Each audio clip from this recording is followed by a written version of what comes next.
You are listening to History Sleep Channel, where the past becomes a lullaby for your dreams. Some stories seem to have ended tens of thousands of years ago, and yet they never truly disappeared. Tonight, we return to the Ice Age to meet our mysterious cousins once more, the Neanderthals. The wind over Ice Age Europe cut like knives. It carried flakes of snow that bit the skin, sweeping over plains of frozen grass where nothing grew tall, nothing dared to bloom.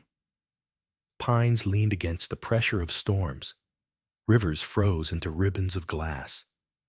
Mammoths moved slowly across the horizon, colossal silhouettes pushing through the snow. Woolly rhinoceroses scraped at the frost for roots. Packs of wolves, larger than any alive today, followed their tracks. In caves, lions rested in shadows, golden eyes glinting in firelight. And among these beasts, there were people, beings who looked like us, and yet not quite us. Their breath smoked in the air. Their strong hands gripped stone tools. Their voices echoed faintly in valleys now silent. These were the Neanderthals, shadows of kinship and mystery. To speak of them is to summon both ghosts and family. We first meet them not in flesh, but in stone and bone. In 1856, quarry workers near Düsseldorf, Germany, split open a limestone chamber in a valley called Neanderthal. They expected nothing more than rock and rubble. Instead, they uncovered fragments of a skull, a pelvis, ribs, and stout limb bones. To their eyes, it was just another curiosity, perhaps the remains of a bear. But when scholars examined them, questions erupted. The skull was thick, with brows that jutted forward like shelves of bone. The limbs were short, but powerful, heavier than any modern humans. Some argued these were simply the bones of a deformed man, twisted by disease. Others whispered, could this be an ancient kind of human, long vanished from the earth? The soil itself had preserved them. For tens of thousands of years, sediment sealed the bones in darkness. Minerals seeped in, hardening them, giving them weight. Fossilization is a form of memory, Earth remembering what it once held. When the quarrymen broke into the chamber, they disturbed that memory, releasing a story that had lain quiet for ages. The bones were mute, yet their silence carried a challenge. Humanity was not alone in its history. That realization was not easy to bear. The mid-19th century was a time when Darwin's theory of evolution was only beginning to unsettle the world. To suggest that there had been another kind of human living alongside us was to stretch belief beyond comfort.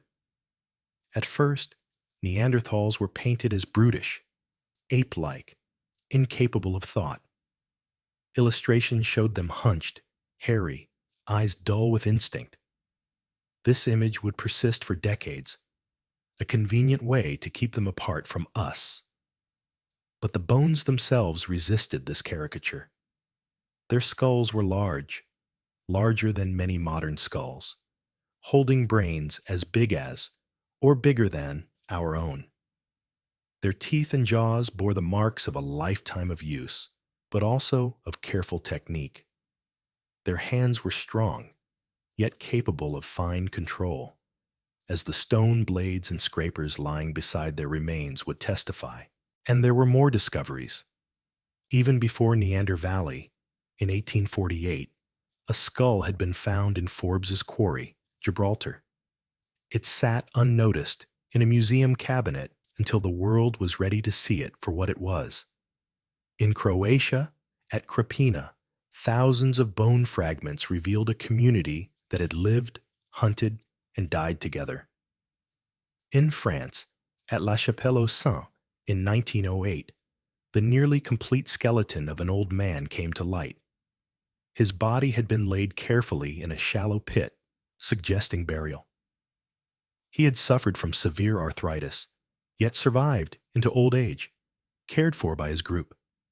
That skeleton, bent and fragile, was not a portrait of brutality, but of compassion. Fossils speak not only of death, but of life, of how bodies endured, how groups held together, how kinship mattered.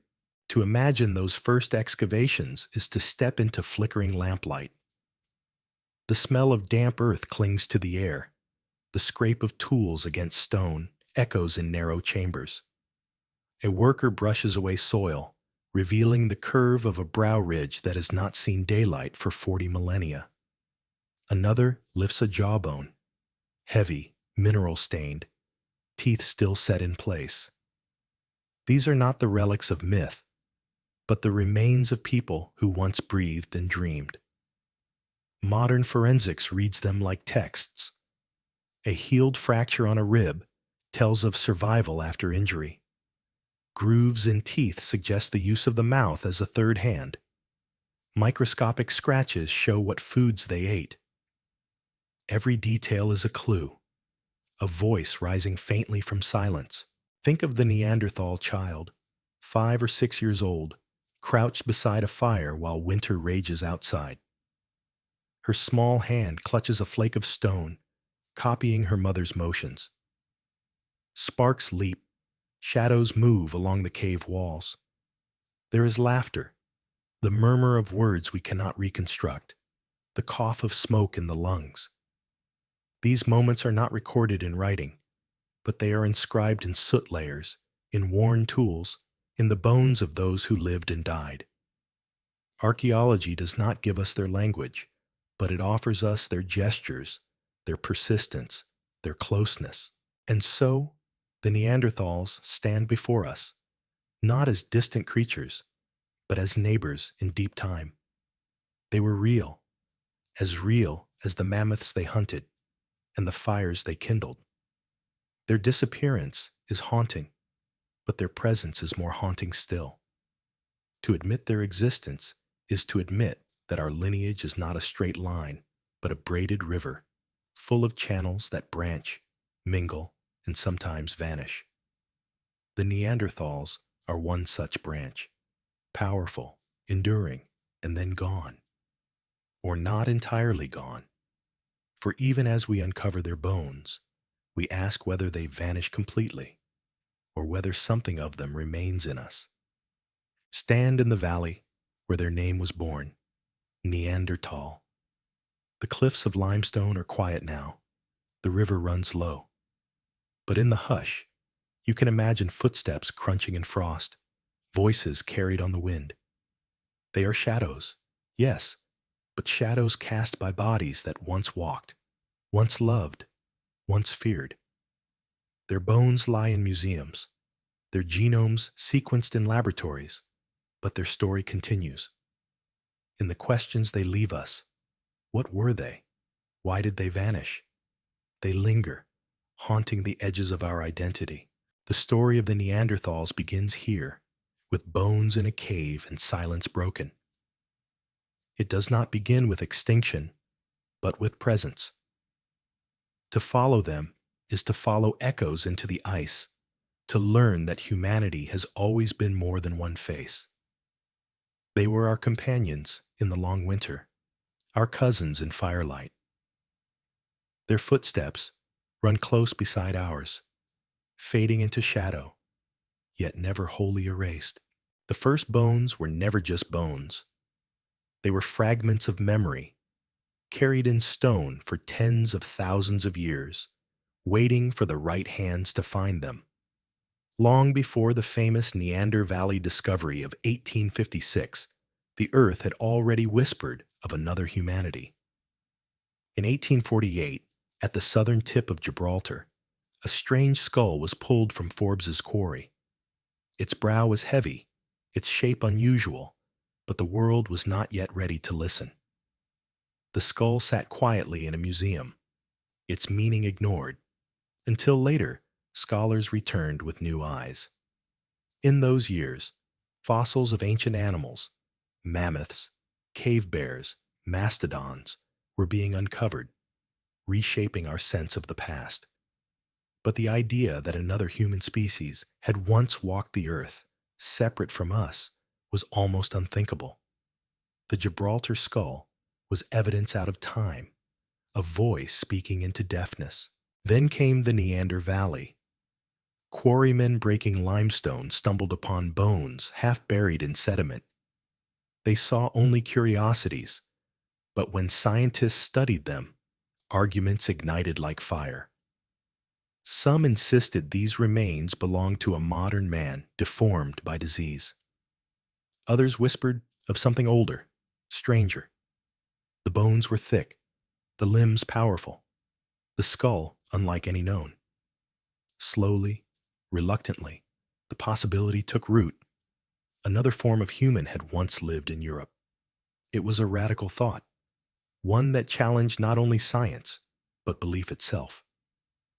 For if the Neanderthals were real, then our family tree was no straight line but a tangle, full of branches cut short. As more sights came to light, the image sharpened. In the limestone caves of Belgium, fragments of skulls and jaws emerged from the earth. In Krapina, Croatia, thousands of bones told of a whole community. And in France, discoveries revealed not just scattered remains, but near-complete skeletons. Each find added weight to the idea that Neanderthals were not curiosities, but people, with lives as real as ours. Archaeology is rarely neat. It is fragments, half-told stories, bones chewed by animals, skeletons scattered by floods. But sometimes, just sometimes, the soil yields a gift. At La Chapelle-aux-Saints in 1908, workers uncovered the nearly complete remains of a Neanderthal man. His body had been carefully laid in a shallow grave. Around him, the earth cradled his bones as if holding onto memory. He was old, his joints twisted by arthritis, yet he had lived long, cared for by his companions. His survival was a story of compassion.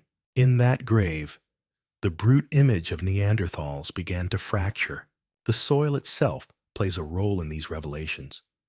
Bones are fragile things, yet under the right conditions, they endure.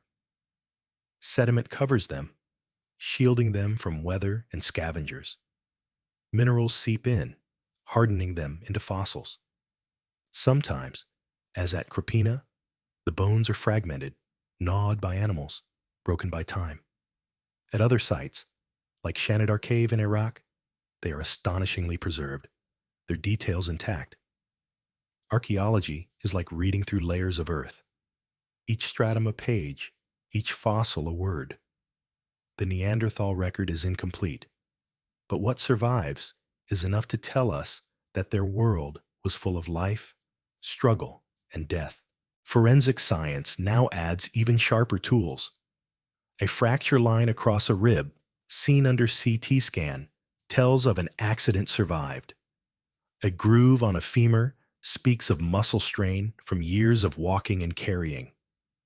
Microscopic scratches on teeth show diets of meat, roots, and even plants used for medicine. These details, invisible at first, bloom under modern analysis, transforming bones into biographies. The Neanderthals are not silent. They speak in the language of evidence, in marks left on their bodies. Every fossil is a clue to what it meant to be them. To imagine their lives is to return to the caves where their bones were found. The chambers are cold, the walls damp. Firelight flickers, painting shadows on rock. A group huddles near the flames. Outside, the wind howls, carrying the cry of wolves. Inside, there is warmth, the smell of smoke, the rhythm of voices.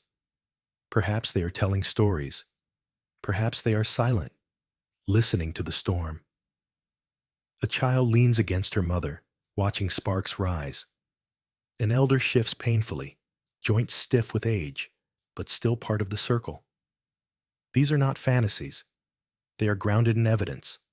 The soot layers in caves, the tools left beside hearths, the healed injuries that show lives lived in groups. Bones, soil, and fire all conspire to remind us they were people. When we stand in museums today, staring at reconstructed skeletons under glass, it is easy to forget that these were once living beings. Their bones are not curiosities, but survivors of time. The Neanderthal, from La Chapelle aux Saints, once dismissed as a shambling brute, now tells a story of endurance and care. The child from Gibraltar, her skull discovered by chance, whispers of a lineage lost too soon. The thousands of fragments from Krapina echo with the voices of a vanished community. These are not just fossils.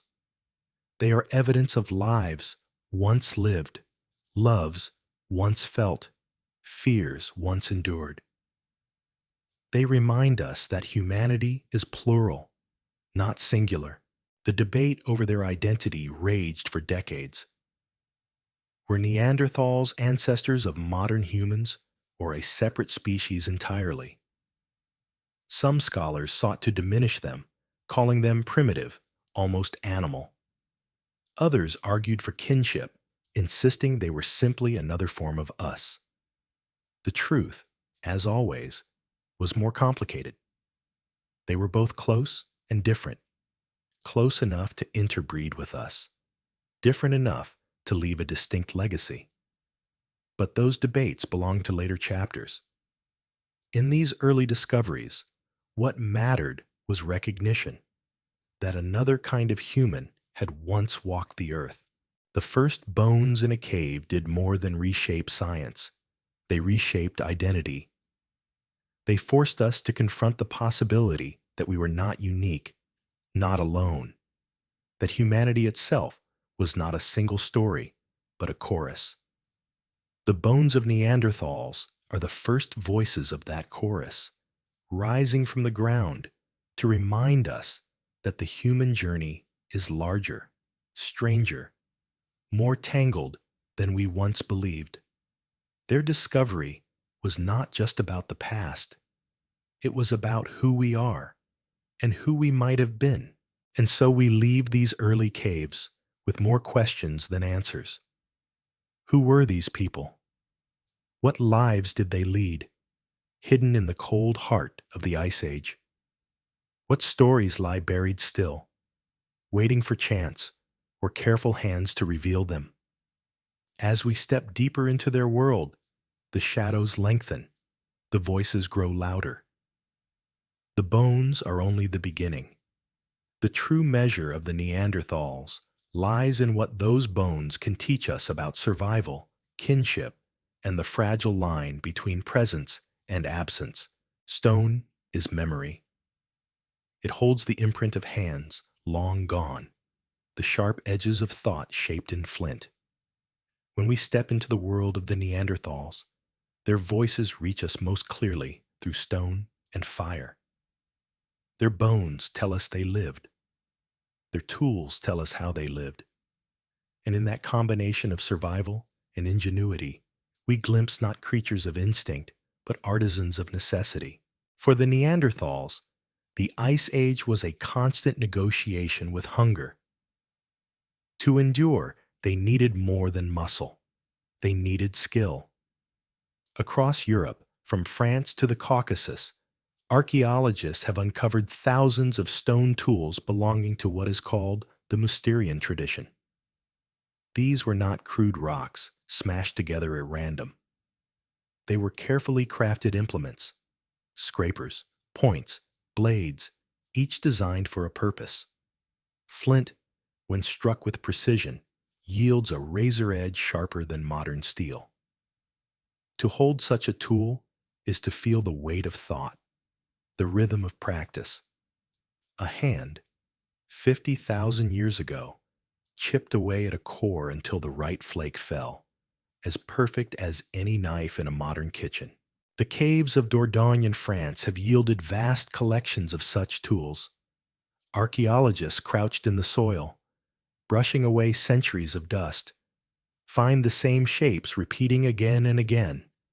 points to pierce hides, scrapers to clean skins, flakes to cut meat. These are not accidents. They are the signatures of knowledge passed down through generations. To knap flint is to teach as much as to learn. Children would have sat beside elders, watching sparks fly, copying the angle of a strike, failing, trying again.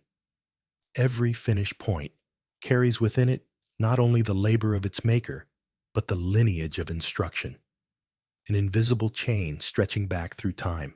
And stone alone was not enough. Fire was the second gift, the fragile companion of stone. To master fire is to master survival, and the Neanderthals held that mastery in their hands. In caves, from Spain to Ukraine, layers of ash tell the same story. Hearths built and rebuilt, fires kindled again and again across centuries. These hearths were more than warmth. They were centers of life. Around them, food was roasted, hides dried, wounds tended. Fire pushed back predators, lit the dark, and allowed stories to unfold in the night. To imagine a Neanderthal camp without fire is impossible. It was the heart of their world. Some ashes preserve secrets.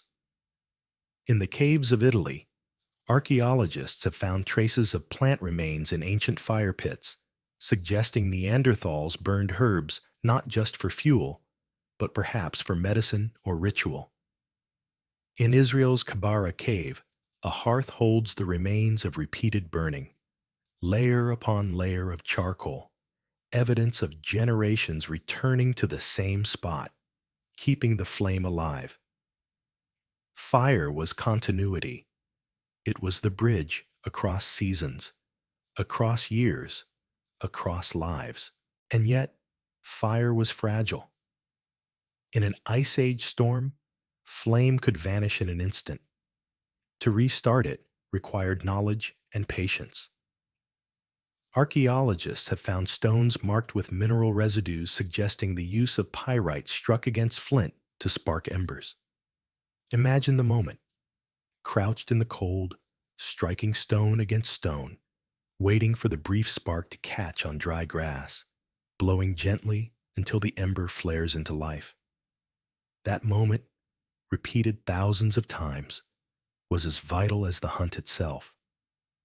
Without fire, food rotted, flesh froze, darkness swallowed the night. With fire, humanity expanded its reach.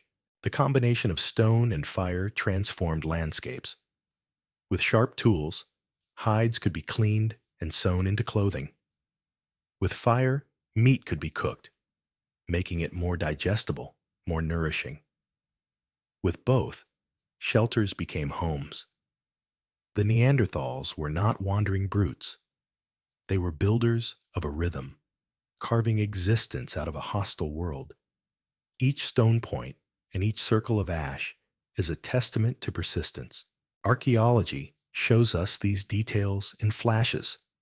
A flint scraper, buried under sediment, gleams when light strikes its edge. A layer of ash, pressed thin by centuries, still smells faintly of charcoal when uncovered. In Dordogne, France, some hearths are so well preserved that scientists can reconstruct the arrangement of firewood, showing the care with which it was placed. These are not random traces. They are deliberate, purposeful. They are the fingerprints of thought.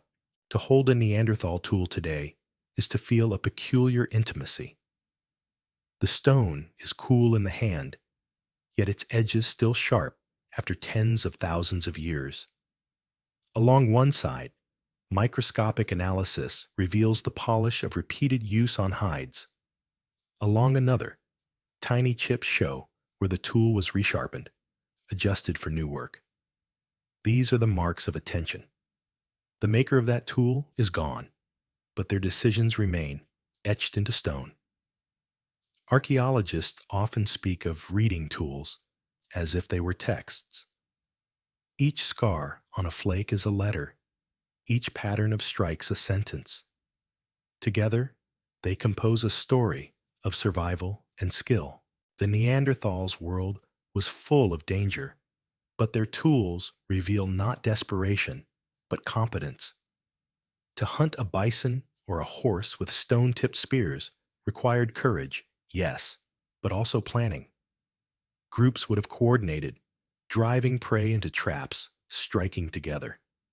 The evidence lies in bones with cut marks, in spear points embedded in ribs. Forensic analysis shows that many animals were killed with thrusting weapons, suggesting close-range hunts. Imagine the moment: snow crunching underfoot, breath steaming in the cold, a spear clenched tight, and then the sudden rush of a beast, the crash of impact, the risk of death balanced by the promise of food. These were not aimless struggles.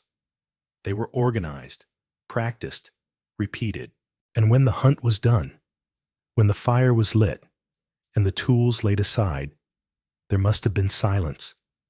The silence of satisfaction, of survival secured for another day.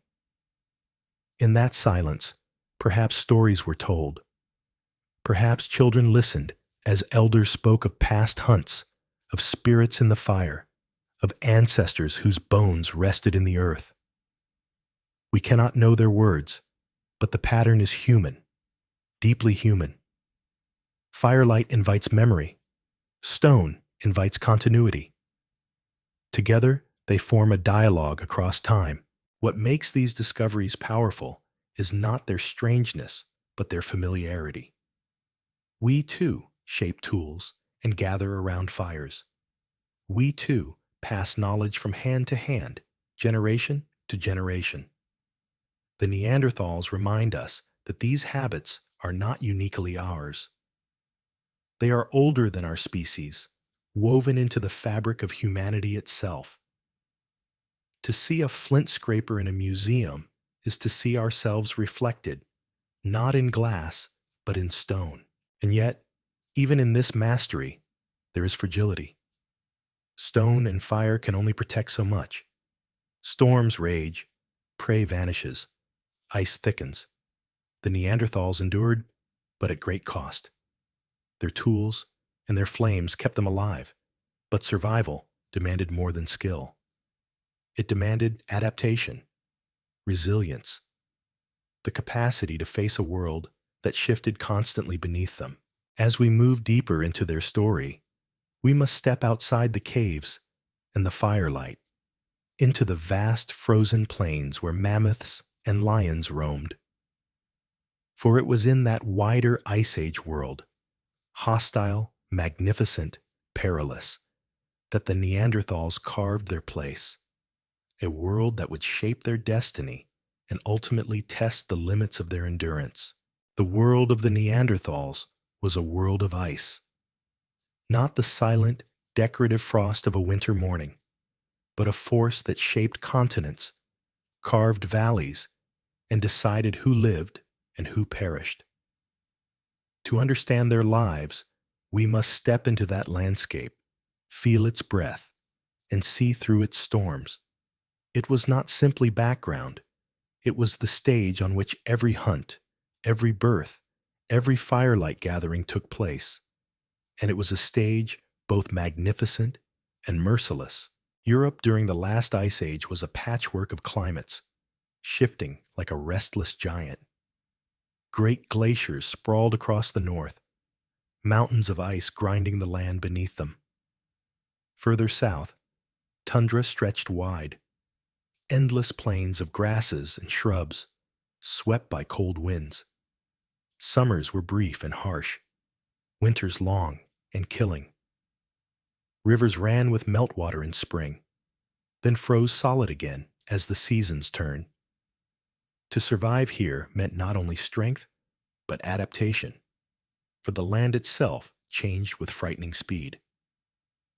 Within a few lifetimes, forests could retreat, plains could vanish, ice could advance.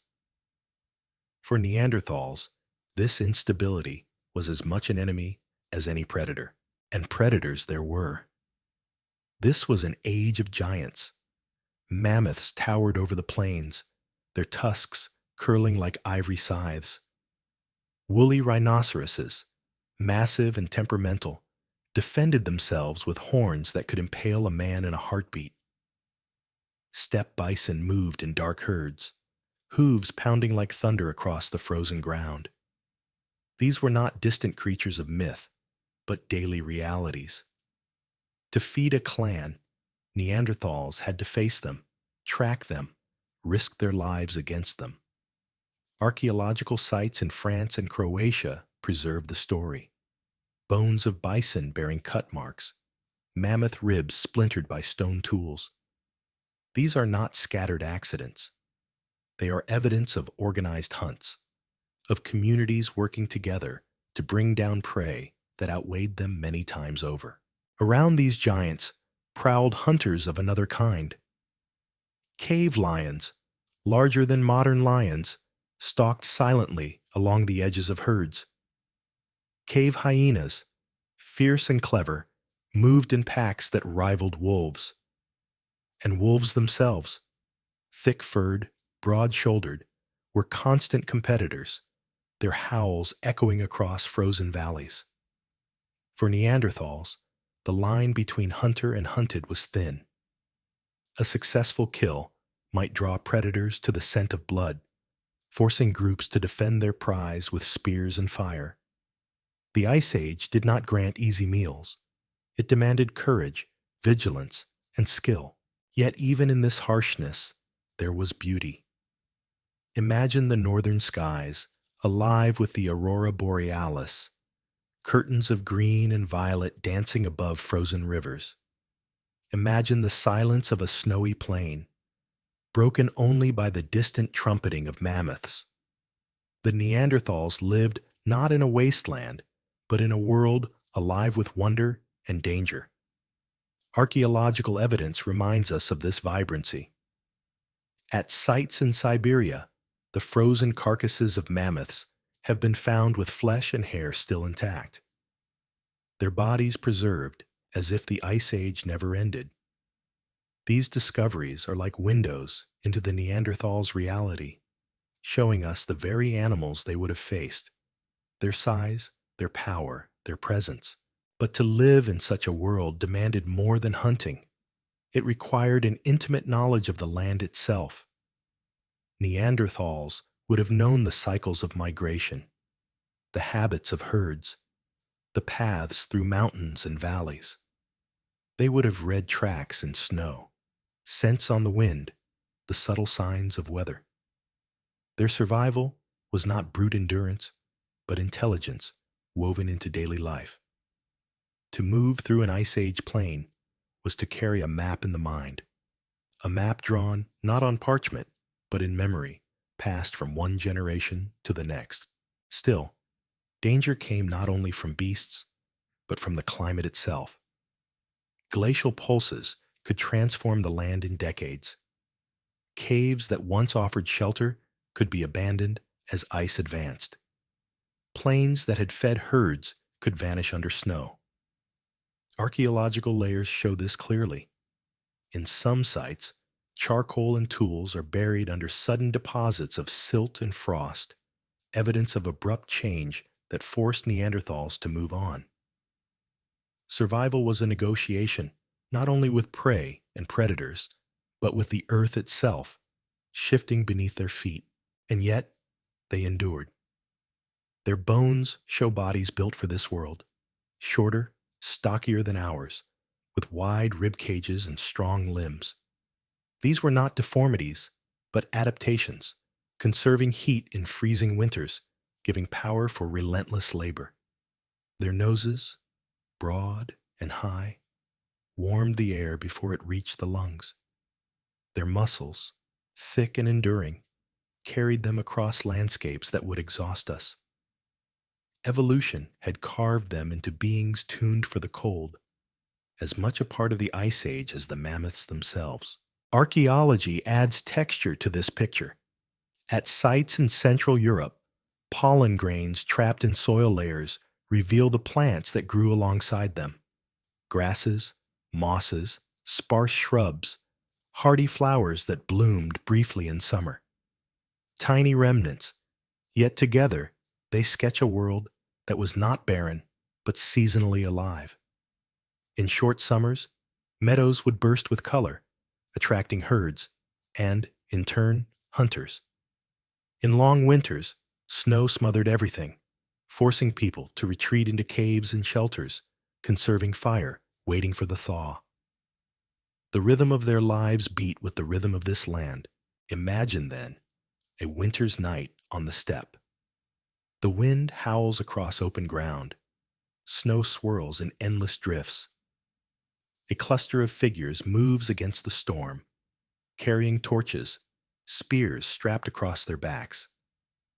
They move toward a cave they know, a place their ancestors used before them.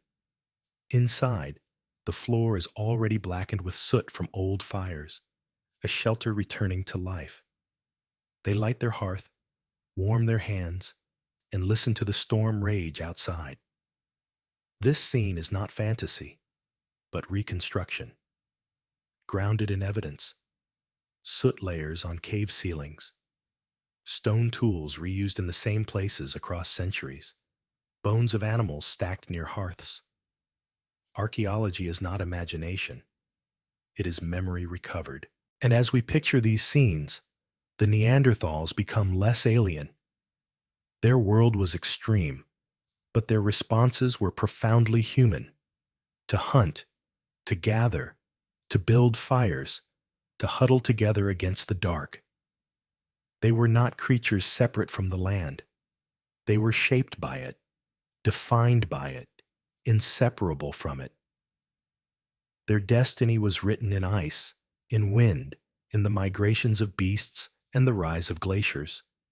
To understand them is to understand that humanity is never apart from nature, but always entangled within it. The Ice Age world gave them strength, but also imposed limits. It tested their endurance, sharpened their skills, and, in time, may have pressed them to their edge. But within this landscape, they thrived for hundreds of thousands of years, longer than our own species has yet existed. That endurance speaks not of weakness, but of resilience. To walk their world is to recognize that survival is not about conquest, but about balance, about finding a place amid giants of ice and beast. And so we leave the frozen plains, the mammoths and lions, the endless snowfields, carrying with us a deeper sense of the Neanderthal environment. It was not a backdrop, it was the heart of their existence. In the storm-lit silence, their silhouettes move, broad-shouldered, fire-lit, alive. The land shaped them, but their faces, what did they look like, truly? What expressions did they carry? What emotions flickered in their eyes? To answer that, we must turn from the landscape to the body, from ice to bone, from the world around them to the faces within the dark. When we think of the Neanderthals, their world of ice and mammoths comes second. What we seek first, instinctively, is their face. The human mind cannot rest with bones and ash alone. It demands eyes, expressions, mouths that might have spoken, laughter that might have risen in the night. To look into their faces is to confront the mirror of kinship, to see how close and yet how different they were. The skulls are our first portraits. Thick, heavy, enduring, they emerge from the soil like half-buried masks. Archaeologists lift them gently, brushing away earth to reveal features that once carried flesh. The forehead slopes backward, the brow ridges thrust forward, casting shadow over the eyes. The nose is broad and long, built perhaps to warm cold air before it entered the lungs. The jaw is strong, the chin less prominent than ours, yet not absent. At first glance, the impression is strange, almost alien. But study longer, and humanity asserts itself. The sockets of the eyes are large, the shape of the cranium ample, enclosing a brain as big as ours, sometimes bigger. These are not the skulls of beasts. They are the skulls of people. One of the most famous skulls, found at La Ferracie in France, has been the subject of countless reconstructions. Modern science, using 3D modeling, forensic tissue analysis, and comparisons with modern anatomy, has rebuilt the face layer by layer. Muscles wrap around bone, skin stretches across, hair falls into place. The result is startling. The eyes gaze forward, not savage but thoughtful. The mouth rests in neutral lines, neither smiling nor scowling, capable of both. Some reconstructions show ruddy skin, freckles, red hair, traits made possible by genetic studies that identified variants linked to pigmentation. To look upon such a face is to feel the collapse of time. We expect to see a creature.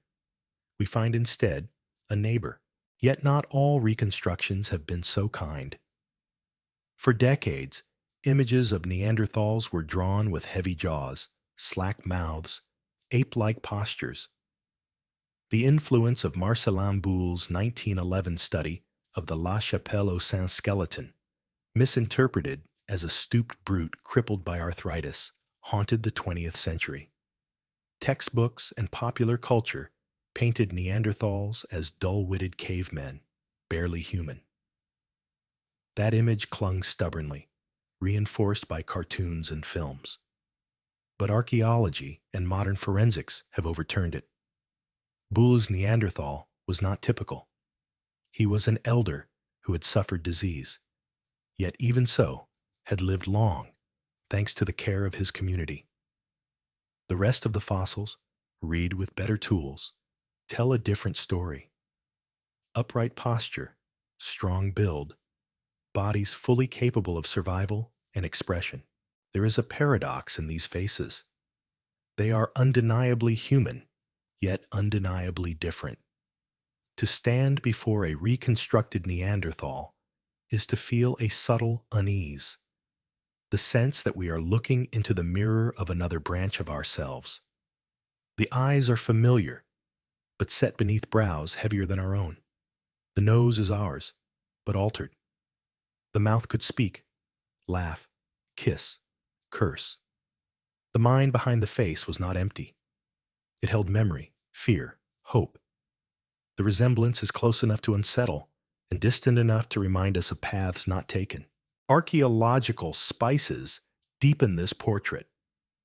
In the soil of Shanidar Cave in Iraq, skulls and bones were preserved with remarkable clarity, allowing scientists to see fractures, healed injuries, and even the imprint of facial structure. One skull bore the mark of a massive blow, survived for years. Another showed the withered bones of a man who had lost an arm, yet was cared for until death. These are not only skeletons, they are portraits of resilience written in bone. Modern forensic techniques, scanning fractures and comparing them with modern injuries, confirm what the bones whisper.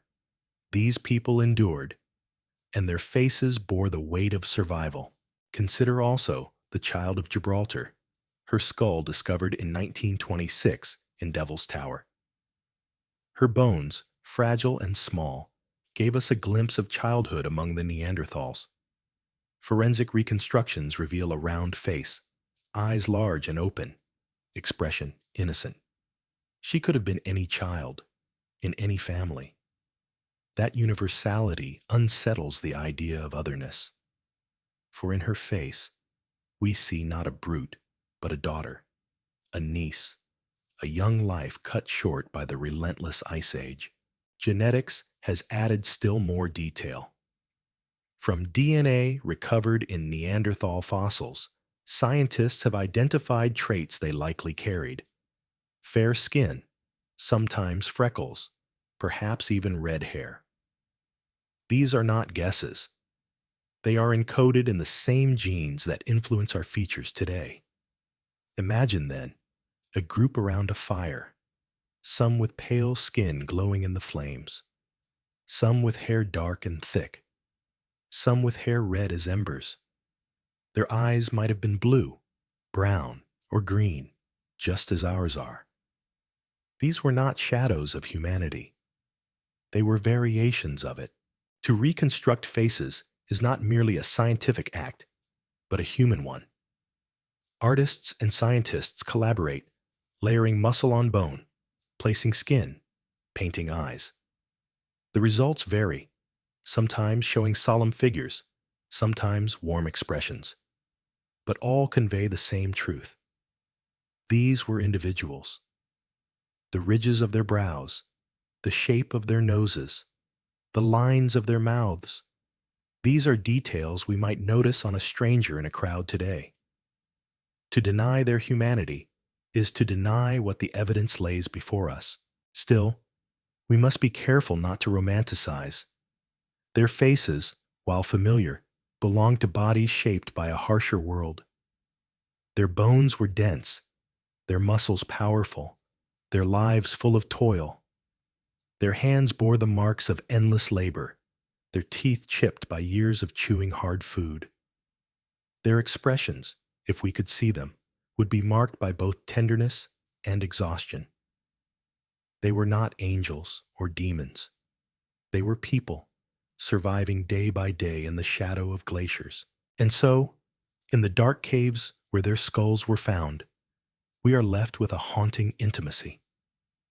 The face that stares back from a reconstructed model is not a mask of prehistory. It is a person who once walked, once spoke, once looked upon the same stars we see now.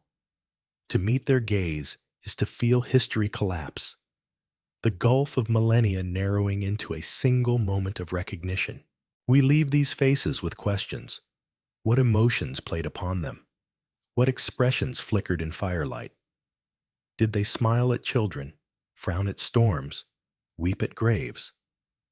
Their bones do not tell us this, but their faces, even reconstructed, hint that the answers are yes. And beyond their expressions lies another truth. These faces belong to hunters, beings who stalked mammoth and bison, whose lives were bound to the chase.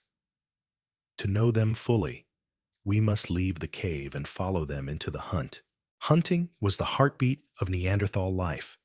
Fire gave warmth, stone gave tools, but the hunt gave survival itself. In a world where winter stretched like endless nights, food meant everything. To bring down an animal was to secure life for the clan. To fail was to risk hunger, sickness, even death. Every scar on their bones, every flake of stone left in the soil, speaks of this relentless dance between hunter and hunted. The prey they faced was colossal. Steppe bison with horns sharp as lances, horses swift and nervous, stamping the frost into clouds of steam. Red deer, reindeer, wild boar, and at times, the greatest of all, the mammoth towers of flesh and bone that could crush a man beneath a single step. These were not occasional encounters. Archaeological sites across Europe and the Middle East preserve their story.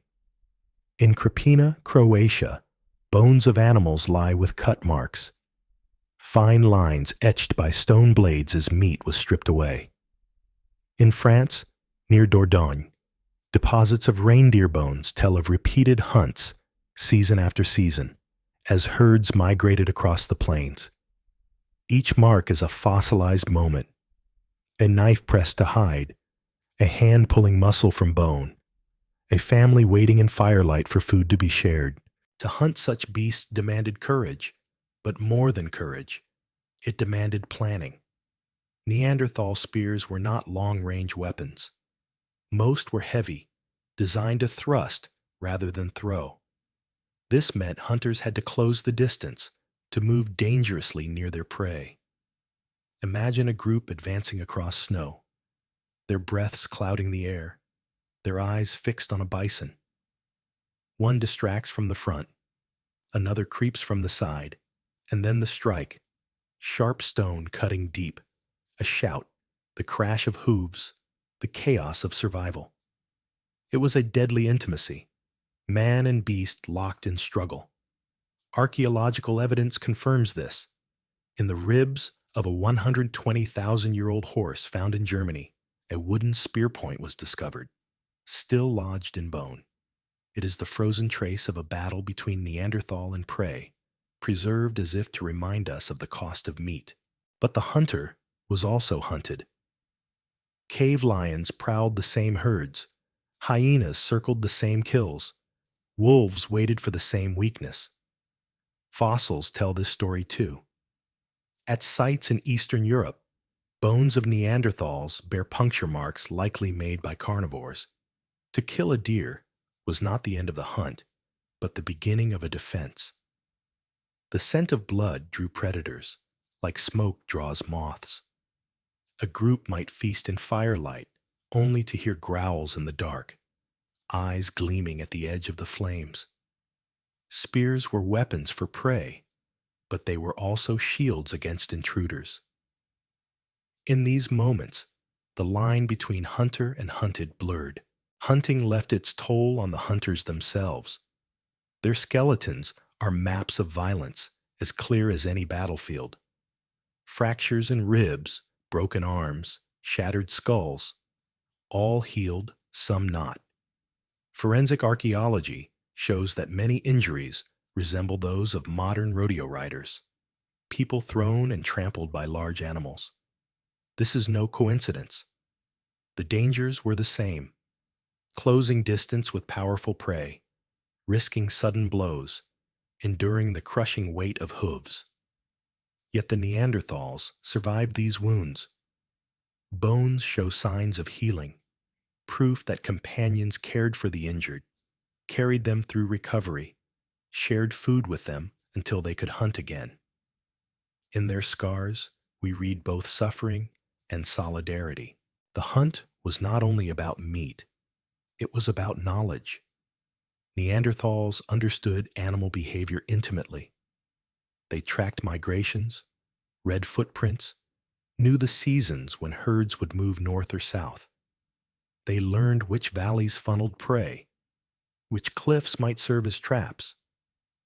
At La Côte de Saint-Brelé on Jersey Island, archaeologists uncovered piles of mammoth and rhinoceros bones, evidence that Neanderthals may have driven herds off cliffs.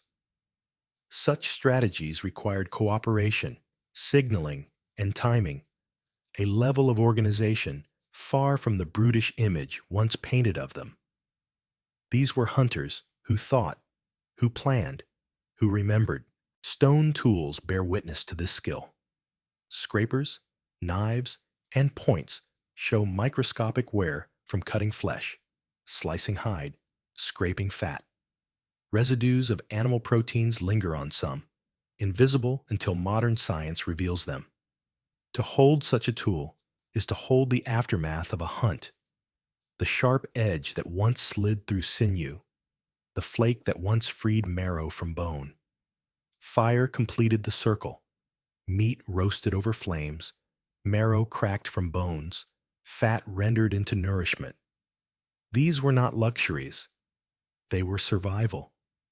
And around those meals, bonds deepened, stories formed, culture lived. Even in their kills, the Neanderthals left mysteries.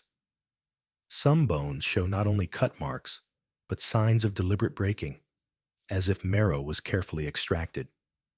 Others bear traces of burning, suggesting cooking. At a few sites, there are hints, though debated, of cannibalism. At El Sidrón in Spain, the bones of Neanderthals themselves bear cut marks, as if butchered like prey. Whether this was desperation in famine or ritual remains unclear. But it reminds us of the stark choices of survival in an unforgiving world. Hunger is a ruthless master, and in its grip, even kin may not have been spared. And yet, there is tenderness too. Archaeologists at sites in France and Belgium have found piles of reindeer bones stacked neatly, perhaps stored for future use. Such organization suggests foresight, the ability to think beyond the moment. In some caves, bones of animals appear alongside traces of ochre and ornaments, as if meals were part of something larger, perhaps social or symbolic. The hunt fed the body, but it may also have fed meaning. Picture a night after the hunt. The clan gathers around a hearth. The carcass of a deer lies butchered, meat roasting on wooden spits. Children chew marrow bones, grease shining on their faces. Elders rest, satisfied, retelling the story of the chase. Outside, predators prowl, but inside, there is warmth. Firelight flickering on stone walls, shadows moving with voices. In this moment, survival becomes more than endurance. It becomes culture, memory, perhaps even the seed of story. Hunting was not just necessity.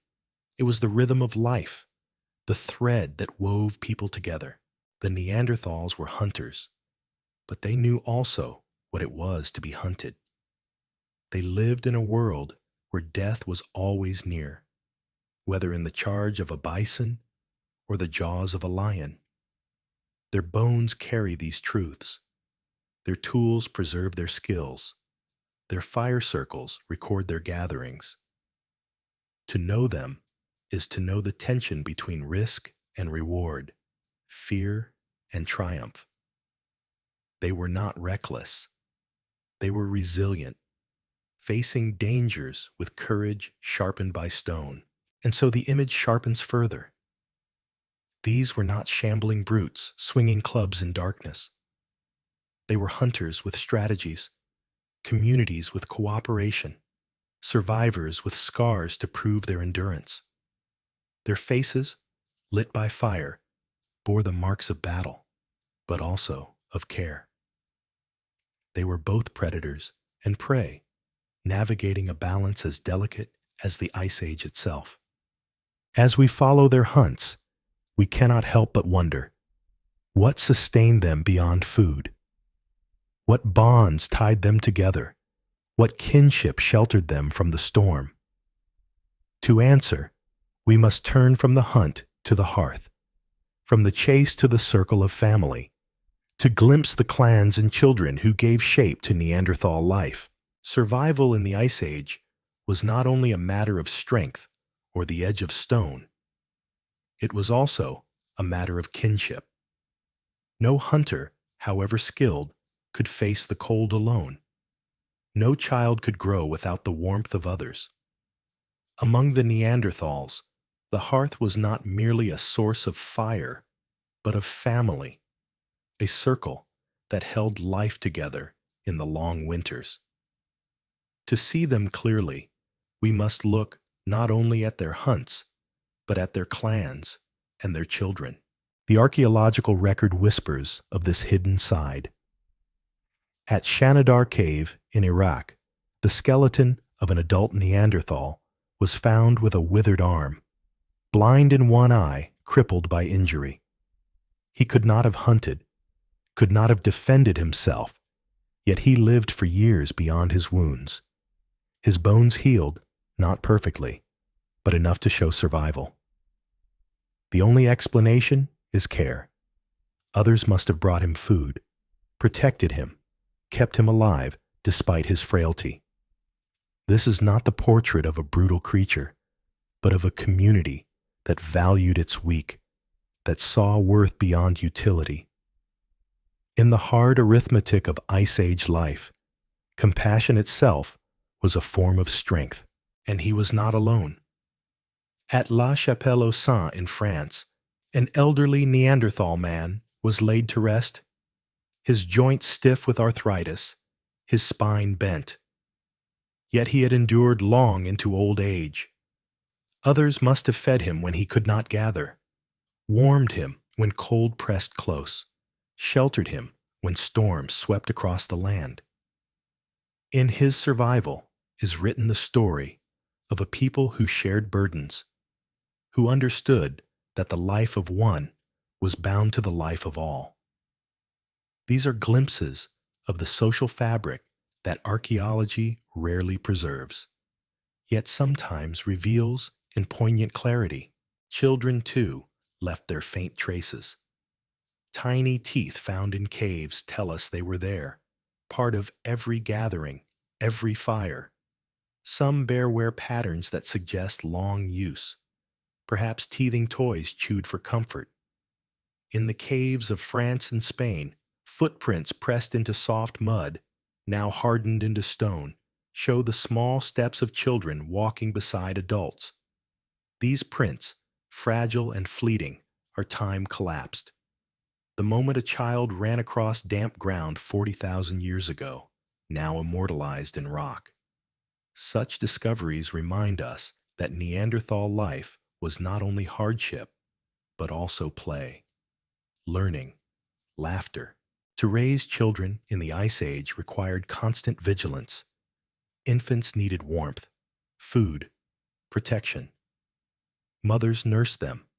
Fathers and kin defended them. Elders guided them. Archaeologists analyzing the bones of Neanderthal children note that growth patterns were similar to ours. Long childhoods, slow maturation. This suggests extended care, a family structure that allowed learning and development over years. Knowledge was not born in the moment, but passed down, flake by flake, fire by fire. The making of tools, the tracking of herds, the recognition of safe plants. These were lessons absorbed at the hearth, under the watch of many. And what of affection? Fossils cannot tell us of hugs or lullabies, but they hint. In Shanidar Cave, pollen traces around a burial led some to suggest flowers were laid with the dead, perhaps even for children. Though debated, the idea stirs something deep. The possibility that grief and memory were as real for them as for us. To bury is to love. To honor is to remember. If children died, as surely they did in such a dangerous world, their absence would have left echoes in the hearts of their clans. Life in groups demanded cooperation. The hunt required many hands, and its rewards were shared. Evidence of cut marks on bones shows that meat was distributed, not hoarded. Fires were tended by some, while others fetched wood or water. Elders may have served as guardians of knowledge, their memories guiding decisions. Children learn not only through instruction, but through watching, imitating, trying, failing. This rhythm of shared life is visible in the patterns of caves themselves. Hearths clustered, tools scattered, bones of many individuals mingled. These were not solitary lives. They were woven together. The care for the injured is one of the strongest threads. Forensic analysis of bones shows repeated healing of fractures, ribs knitted back, skulls mended, legs set crooked but functional. These survivors lived because others refused to abandon them. In this lies the essence of community, the recognition that survival is not only about the strong, but about the group as a whole. Compassion may seem fragile, but in the Ice Age, it was a tool as powerful as any spear. Children likely carried their own roles. They would have gathered wood, fetched water, cleaned hides, carried small loads. Their play, if we can call it that, was preparation. Napping small flakes, practicing with miniature spears, imitating the movements of adults. These activities blur the line between play and training. Archaeologists at some sites have uncovered stone flakes too small or clumsy for real use, perhaps the work of learners. Each mistake was a lesson, each flake a step toward mastery. Childhood among Neanderthals was not a luxury, but an apprenticeship in survival. And within all this, there must have been moments of joy. Imagine children chasing each other in the snow, leaving trails of laughter behind. Picture elders telling stories by firelight, voices rising and falling with sparks. Picture a mother cradling her child, humming low, the sound lost to time but preserved in the gesture. Archaeology cannot prove these moments, Yet the evidence of care, of long childhoods, of burial, insists they must have been. Humanity is not only the hunt, it is the hearth. In these clans, identity was formed. To be Neanderthal was to belong, to share risk and reward, to grow within the arms of kin.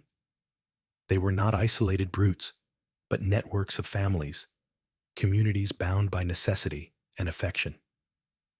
Their survival for hundreds of thousands of years was not accident, but testament to this social strength. Each healed bone, each tiny footprint, each buried elder speaks of bonds we would recognize as our own. And so, from the circle of the hunt, we step into the circle of the clan. From blood spilled in pursuit of prey, we move to warmth shared in firelight. The Neanderthals emerge not only as hunters, but as parents, children, elders, faces in the dark, hands joined against the cold. Their story deepens, and with it, our sense of kinship. But beneath that kinship lies another truth. Life was not only care and laughter. It was also violence, wounds inflicted not by beast, but by fellow man. To trace those scars, we must leave the safety of the hearth and examine the marks of conflict written into their bones. The bones of the Neanderthals are not silent. They carry within them the stories of lives endured, of dangers faced, of wounds both healed and fatal. If fire and stone tell us how they survived, bones marked by violence tell us what survival cost. For in their skeletons lie fractures, scars, and wounds that reveal a world where danger came not only from beasts and storms, but sometimes from one another. Archaeologists have long been struck by the frequency of injuries in Neanderthal remains. Skulls bear cracks. Ribs show fractures. Arms and legs carry signs of breaks that knit imperfectly. These are not rare anomalies. They are common. To study their bones is to encounter a litany of pain. Modern forensic comparisons suggest patterns remarkably similar to those seen in rodeo riders or professional athletes who face charging animals at close range. This is no coincidence. The Neanderthals, with their thrusting spears, hunted at dangerous proximity, and the wounds they carried echo that peril. To be a hunter was to accept the risk of becoming prey, to endure trampling hooves and the impact of horns. At Shanidar Cave, one skeleton bore evidence of a massive head injury. The skull was caved in on one side, leaving the individual blind in one eye, likely with brain damage. Yet he lived on for years, long enough for the bone to show signs of healing. His survival was a testament not only to endurance, but to the care of his group, who must have fed and sheltered him. Violence here was not the end of life, but part of it, woven into the rhythm of survival. Elsewhere, at Krapina in Croatia, bones of both animals and Neanderthals show cut marks, some clearly from butchering, others less easily explained. Were these marks the result of cannibalism in desperate times, or violence between groups? The evidence is debated, but the possibility lingers, unsettling in its implications. Archaeology rarely gives us certainty. It gives us questions sharpened by evidence. And the evidence at Krapina suggests that violence could turn inward, that survival might sometimes pit kin against kin. The La Ferracie site in France, famous for its burials, also holds clues to injury. Skeletons there bear signs of healed fractures, including ribs and long bones. These people lived after trauma, walking with crooked limbs, bending under old pain. Forensic reconstructions allow us to see how those injuries shaped their daily lives. A limp that never vanished, an arm that never regained strength, a rib cage forever altered. To endure such conditions in the Ice Age required more than resilience. It required support from others. Violence and accident left scars, but compassion allowed scars to heal. Some wounds, however, suggest conflict beyond the hunt. A Neanderthal skull found at Saint-Césaire in France shows a depressed fracture on the side of the head, consistent with a blow from a weapon. Another, at Shanidar, bears a puncture wound to the rib that may have been caused by a projectile point. These are not injuries easily explained by accident or hunting mishap. They hint at violence between people, whether within a group or between groups, we cannot know. Conflict may have arisen over territory, over prey, over survival itself. In a world of scarce resources, confrontation was inevitable. Modern techniques sharpen these insights. CT scans, isotopic analysis, and forensic reconstruction allow us to read bones as case files. A cracked humerus reveals the angle of impact, suggesting a fall or a strike. A fractured skull shows whether the blow came from above or the side. Even microscopic traces can tell us if a wound was inflicted during life or after death. Through these methods, we peer into moments of Neanderthal existence with a clarity that borders on intimacy. It is as though the bones themselves testify, unwilling to let their stories vanish entirely. Yet violence among Neanderthals cannot be reduced to brutality alone. It was part of a broader tapestry of risk. Hunting with thrusting spears meant constant exposure to trampling. Climbing rocky slopes, chasing prey across uneven ground, moving heavy carcasses, all invited falls and breaks. The frequency of injuries may reflect not hostility, but the sheer danger of their world. And the fact that so many survived their wounds tells us something crucial. Their communities rallied around the injured, refused to abandon them. Violence left marks, but care left longer marks, the marks of survival after suffering. Still, the specter of interhuman conflict remains. Archaeologists imagine rival groups meeting on hunting grounds, eyes narrowing, tension rising. A clash of spears in the snow, shouts echoing off stone, blood staining ice. We cannot prove these scenes, but the wounds in certain skeletons hint that such confrontations were real. If so, then Neanderthals knew not only the violence of nature, but the violence of one another, a truth that makes them even more human. For conflict has shadowed every branch of our lineage. Picture, then, a Neanderthal band returning from the hunt. One man limps, his arm bound with hide strips, fractured from a fall. An elder leans heavily on a staff, ribs aching from an old injury. A child watches, wide-eyed, learning both the risks of the hunt and the care that follows. Around the hearth, wounds are cleaned, bones splinted, meat shared. The scars of violence do not vanish, but they become part of the body's memory, part of the group's story. Each healed fracture is a testament not only to pain, but to persistence. Violence shaped them, but it did not define them. The marks on their bones are reminders of a world where survival was precarious, where the hunt demanded courage, where conflict was possible. Yet in those same bones lies evidence of healing, of care, of endurance. The Neanderthals lived with violence, but they also lived beyond it, and in their ability to endure wounds, to heal, to speak again after silence, we glimpse another question. Did they tell their stories? Did they have words to explain pain, to share memory, to warn the young?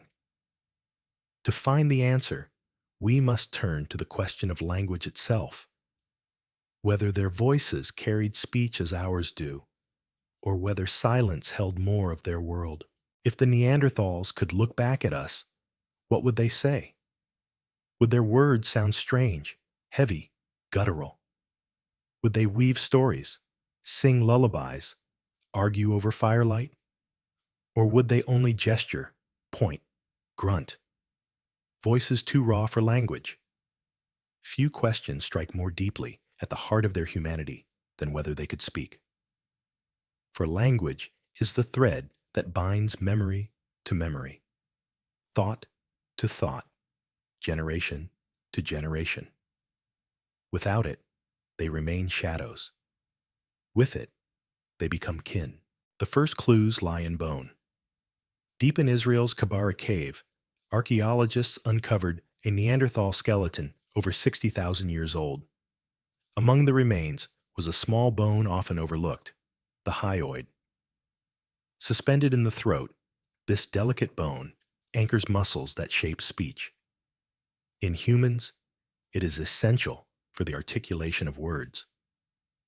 The Kabara hyoid was nearly identical to our own, its shape and orientation suggesting the possibility of complex vocal control. To hold that fragile piece of bone is to hold the possibility of voice, the chance that Neanderthals spoke in tones not unlike ours. But bone alone cannot tell the whole story. For decades, scholars debated whether their throats and chests could produce the range of sounds required for language. Some argued their vocal tracts were too short, their breathing too heavy, their chest cavities too broad. Reconstructions of their skull bases suggested differences in the shape of the larynx.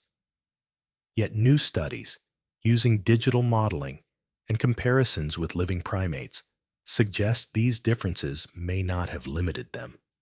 The machinery of speech, it seems, was within their reach. Genes add another layer. In the early 2000s, researchers extracted ancient DNA from Neanderthal fossils. Among the sequences was FOXP2, a gene linked to language and speech in humans. Mutations in FOXP2 in modern people cause severe difficulties in articulation and grammar. The Neanderthal version of FOXP2 was essentially the same as ours.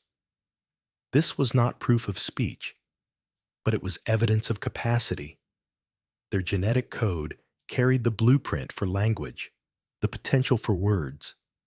If their throats could shape sounds and their brains could process them, then silence seems unlikely. The brain itself leaves hints in the hollows of the skull. Endocasts, casts of the inner surface of crania, show the outlines of brain regions. In Neanderthal skulls, areas linked to motor control of the mouth and tongue appear well developed. Their auditory bones, too, resemble ours, tuned for the frequencies of speech. These anatomical details converge on a suggestion. They could hear as we hear, shape sound as we shape it. If so, then communication was more than gesture. It was voice.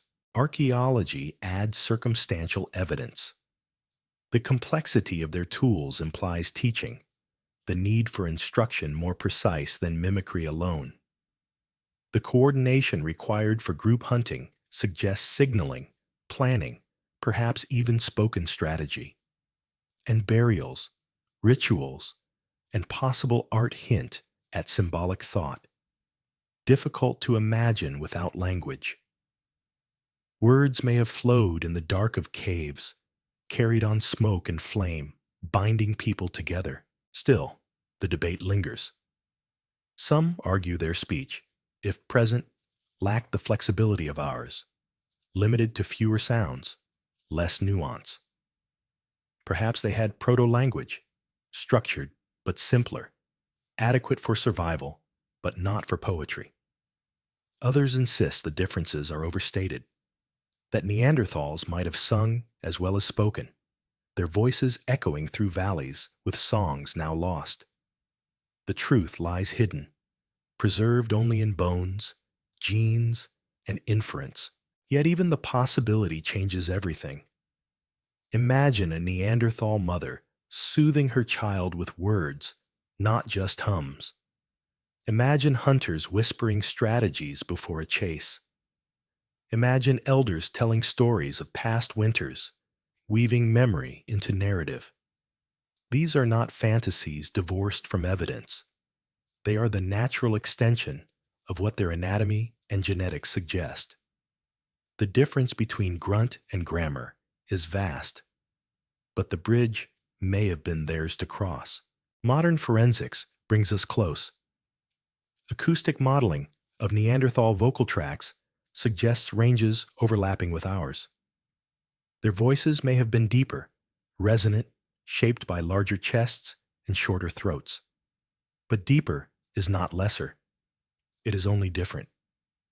A Neanderthal voice, if we could hear it, might sound strange at first, but it would carry rhythm, cadence, tone.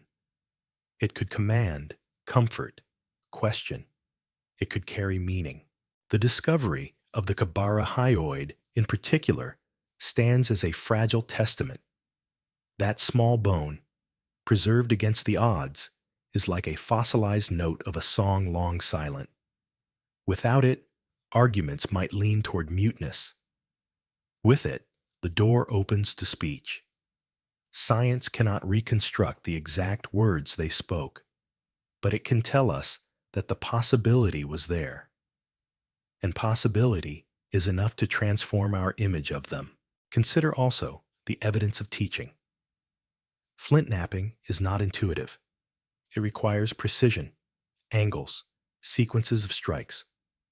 To pass on such skill demands more than mimicry. It demands explanation, whether in gestures or words. The scale of tool traditions across Europe suggests a system of knowledge transfer, repeated generation after generation.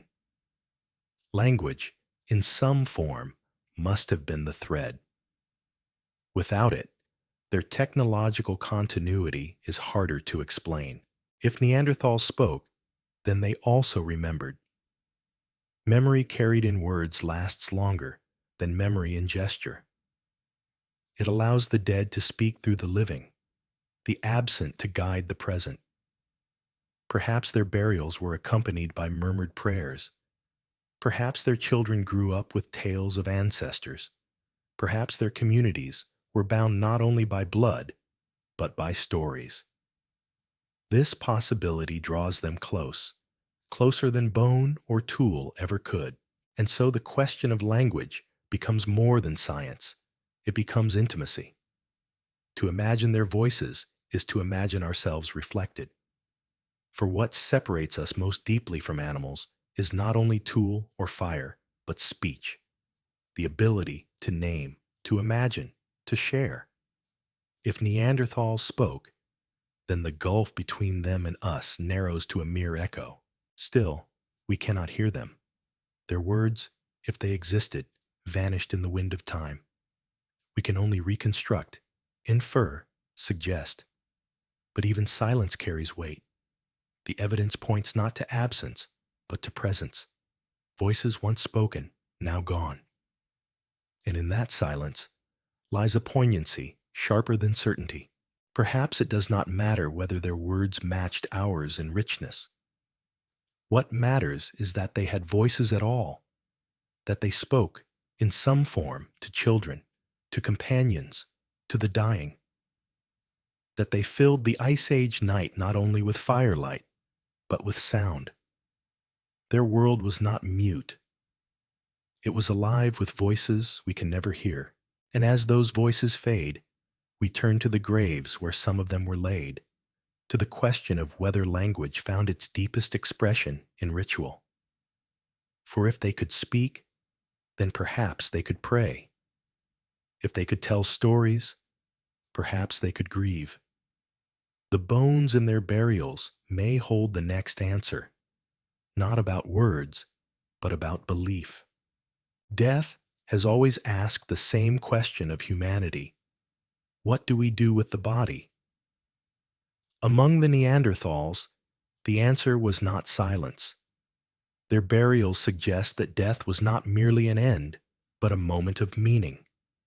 In the stillness of caves, in shallow graves cut into the earth, they placed their dead carefully. Whether this was ritual, reverence, or only practicality is debated. Yet the evidence remains. They did not treat the dead as waste. They laid them down as if sleep had overtaken them. One of the most famous burials was uncovered in Shanidar Cave, high in the Zagros Mountains of Iraq. Here, the bones of several Neanderthals were found arranged in shallow pits. Around one skeleton, traces of pollen were discovered, grains pressed into the soil. Some scientists argued these were from flowers laid deliberately upon the body, a kind of funeral rite 40,000 years old. Though later studies suggested the pollen may have been introduced by burrowing rodents, the image had already taken root. Neanderthals placing blossoms with their dead, a gesture of tenderness across the abyss of time. Whether flowers or not, the burial itself is undeniable. A body placed in the earth, not abandoned. That choice speaks. At La Chapelle-aux-Saints in France, the skeleton of an elderly man was found in what appeared to be a dug grave. His body was curled, protected by stone walls. Around him lay tools and bones, as if the community had marked his passing with offerings. The care of burial contrasts with the harshness of their world. To dig in frozen ground required effort. To place a body carefully was an act beyond necessity. It suggests intention, memory, perhaps even belief. La Ferracie, another French site, revealed burials of both adults and children. In one case, a child's body seemed to be placed with care, head resting against a stone slab. The arrangement was deliberate. Archaeologists read in this not only disposal, but meaning. To honor the dead is to recognize continuity, to admit that life does not end with breath. The Neanderthals, it seems, understood this. Yet we must tread carefully. Not every burial is ritual. Practical reasons could explain them. Protection of living spaces from decay, keeping scavengers away, hygiene in close quarters. But even practicality requires intention, and intention opens the door to something deeper. Modern forensic archaeology shows that the positioning of bodies, the presence of grave goods, the repeated use of specific burial places all suggest more than accident. They suggest a cultural pattern. The soil itself preserves these choices. Layers of sediment show disturbances consistent with digging. Bones remain articulated, unscattered, indicating deliberate placement rather than abandonment. In Shanidar, soil analysis revealed depressions shaped by bodies, edges smoothed as if by hands.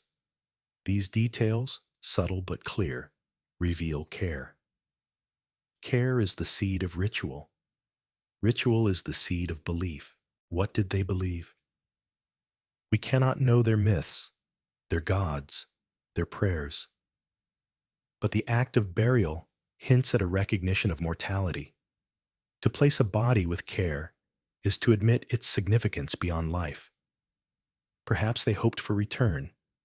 Perhaps they feared spirits. Perhaps they simply honored memory. Whatever the reason, the gesture binds them to us. For in every culture since, the dead have been marked, honored, remembered. The Neanderthals seem to have taken the first steps into this realm of meaning. And there are deeper mysteries. At Teshiktosh in Uzbekistan, the skeleton of a Neanderthal child was found surrounded by the horns of mountain goats, as if arranged in a circle. Was this symbolic? Was it protective? Was it play? The horns were not randomly scattered. They framed the body. Such arrangements suggest thought beyond necessity. They suggest imagination. Archaeology cannot confirm intent, but it can reveal patterns, and patterns point toward meaning. Burial also implies memory. A grave is a place one can return to, a marker of presence even in absence. Did Neanderthals visit their dead? Did they sit by graves, remember stories, weep? We do not know. But the possibility is powerful. It transforms them from hunters and survivors into mourners and dreamers. It gives them depth, not just of body, but of spirit. Modern science sharpens these questions. Microscopic study of bones shows whether they were buried quickly or left exposed. Soil chemistry reveals whether organic matter decayed in place or was disturbed. At Shanidar, one skeleton showed signs of being deliberately placed in a flexed position, knees drawn up, arms folded. This posture, chosen rather than accidental, suggests ritual. It is a choice that echoes in us, to lay the dead as if in sleep. And beyond burial, there is the possibility of symbolic objects.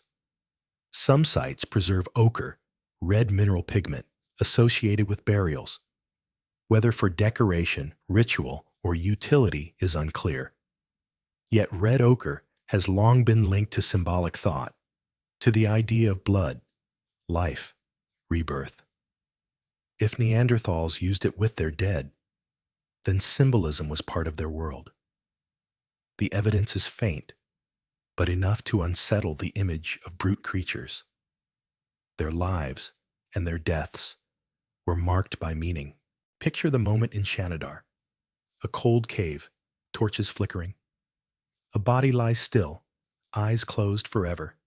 Around it, companions kneel, pressing soil, placing stones, perhaps even flowers. Children watch silently, learning that death demands care. The fire crackles, voices murmur. A final touch rests upon the body. The grave is covered, but the memory endures. This scene, imagined but rooted in evidence, is hauntingly human. And so, in their burials, we meet not only the Neanderthal body, but the Neanderthal soul. They remind us that humanity is not measured only by tools or hunts, but by how we face death. To bury is to believe that life has weight, that the dead matter. In this, they are kin. From burials, we turn to another intimacy, the mingling of blood, not in graves, but in life. For Neanderthals did not only die, they loved, and in loving, they crossed into our lineage. The next chapter is not of death, but of union, of crossroads where species met, where children of two worlds were born. For most of their story, the Neanderthals stand in parallel to us, our cousins in the Ice Age, shaped by the same winds, lit by the same fires. Yet at some point, the parallel lines bent and crossed. Neanderthals did not remain forever apart. They met us, touched us, lived with us. And in those meetings, something profound occurred. The mingling of blood, the crossroads of love and survival left its trace not only in bones and tools, but in our very genes. Archaeology first hinted at contact. In caves where Homo sapiens and Neanderthal layers overlap, tools appear side by side, sometimes indistinguishable. In the Châtelperronian culture of France and Spain, ornaments of bone and ivory, once thought unique to modern humans, were found with Neanderthal remains. Did they imitate us? Did we imitate them? Or did exchange run both ways? Knowledge carried across hearths, by hands, by eyes, perhaps even by words. These questions lingered for decades, unsettled, until genetics cut through the silence. In the early 2000s, Svante Pääbo and his team at the Max Planck Institute began the delicate work of extracting DNA from Neanderthal fossils. The remains from Vindija Cave in Croatia, carefully preserved in cold limestone, yielded fragments of ancient genomes. Sequencing them was like piecing together a ghost, one nucleotide at a time. And when the genome of modern humans was compared with that of Neanderthals, the revelation was startling. Non-African humans today carry between 1 and 4% of Neanderthal DNA. The meeting had not only happened, it had left descendants. This discovery transformed Neanderthals from vanished cousins into ancestors within us. The intimacy was undeniable. Interbreeding must have taken place tens of thousands of years ago, when modern humans moving out of Africa encountered Neanderthals already living across Europe and Western Asia. The meetings could not have been rare or fleeting. The genetic imprint is too deep, too widespread. We are not only their observers, we are their children. What did these encounters look like? Archaeology offers faint sketches. At sites where both species lived, such as in the Levant, evidence shows that they overlapped in time and space. For thousands of years, they must have met along rivers, in valleys, perhaps even shared caves in alternating seasons. Sometimes there may have been tension, conflict over hunting grounds, but other times there was closeness, enough for love, enough for children to be born. The Denisova cave in Siberia offers the most poignant evidence. Here, in 2018, scientists sequenced the genome of a young girl who lived over 90,000 years ago. Her DNA revealed something extraordinary. Her father was a Denisovan, her mother a Neanderthal. She was a first-generation hybrid, proof that these crossings were not rare accidents, but part of the human story. If Neanderthals could bear children with Denisovans, then surely their unions with Homo sapiens were also fertile, also real. These unions were not merely biological, they were personal. Behind every percentage point of DNA lies a relationship. Two people meeting, touching, choosing, or perhaps being forced. We cannot know the nature of each encounter. Some may have been violent, others consensual, others somewhere in between. But whatever their character, they changed the course of history. For when we look into the mirror today, fragments of Neanderthal stare back. The genetic inheritance is not abstract. It shapes us still. Neanderthal variants influence our immune systems, helping us resist certain pathogens. Others affect our skin and hair, adaptations to colder climates. Some even influence mood, metabolism, and susceptibility to disease. The legacy of those unions lives in our bodies, in our health, in the way we respond to the world. We carry their love, their survival, their struggles in our blood. Yet the archaeological spice grounds this truth. In Vindija Cave, the bones of Neanderthals lie mixed with tools similar to those of modern humans. At Oaze in Romania, a Homo sapiens skull over 40,000 years old carries genetic traces showing a Neanderthal ancestor only 4 to 6 generations back. This was no distant mingling. It was recent, intimate, human. The child of such a union would have grown up hearing two kinds of voices, seeing two traditions of tool-making, bridging worlds that science once imagined forever apart. These discoveries shattered the old myth that Neanderthals vanished without a trace. They did vanish as a distinct population, but part of them endures. The disappearance of their culture, their hearths, their tools, is undeniable. But their genes live on in billions of us.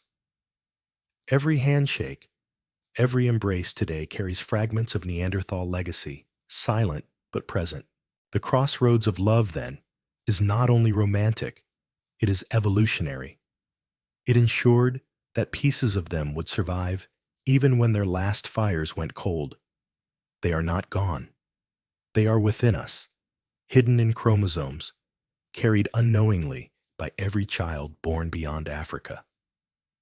The story of humanity is not pure, but braided. Bloodlines cross, weave, diverge. The Neanderthals are not a footnote. They are a strand in the fabric of who we are. Picture a meeting on the tundra.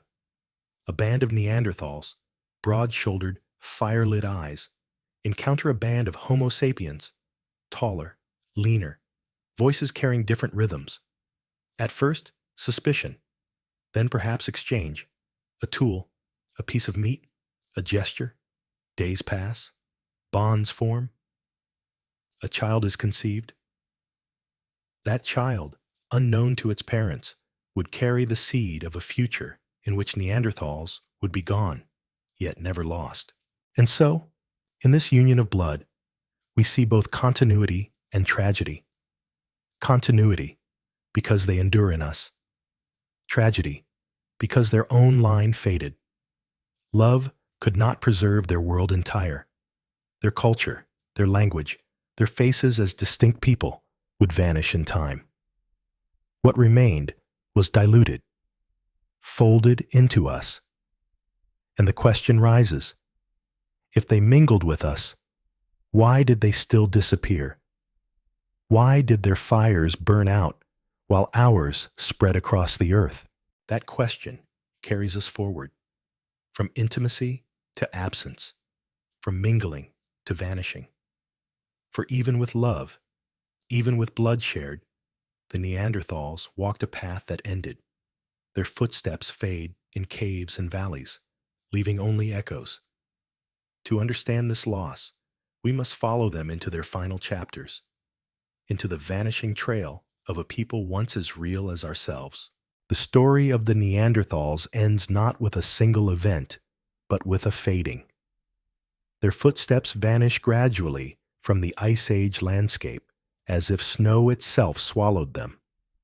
For more than 300,000 years, they had endured storms, hunted giants, cared for their young, and buried their dead. Yet within a span of only a few thousand years, their presence dissolved.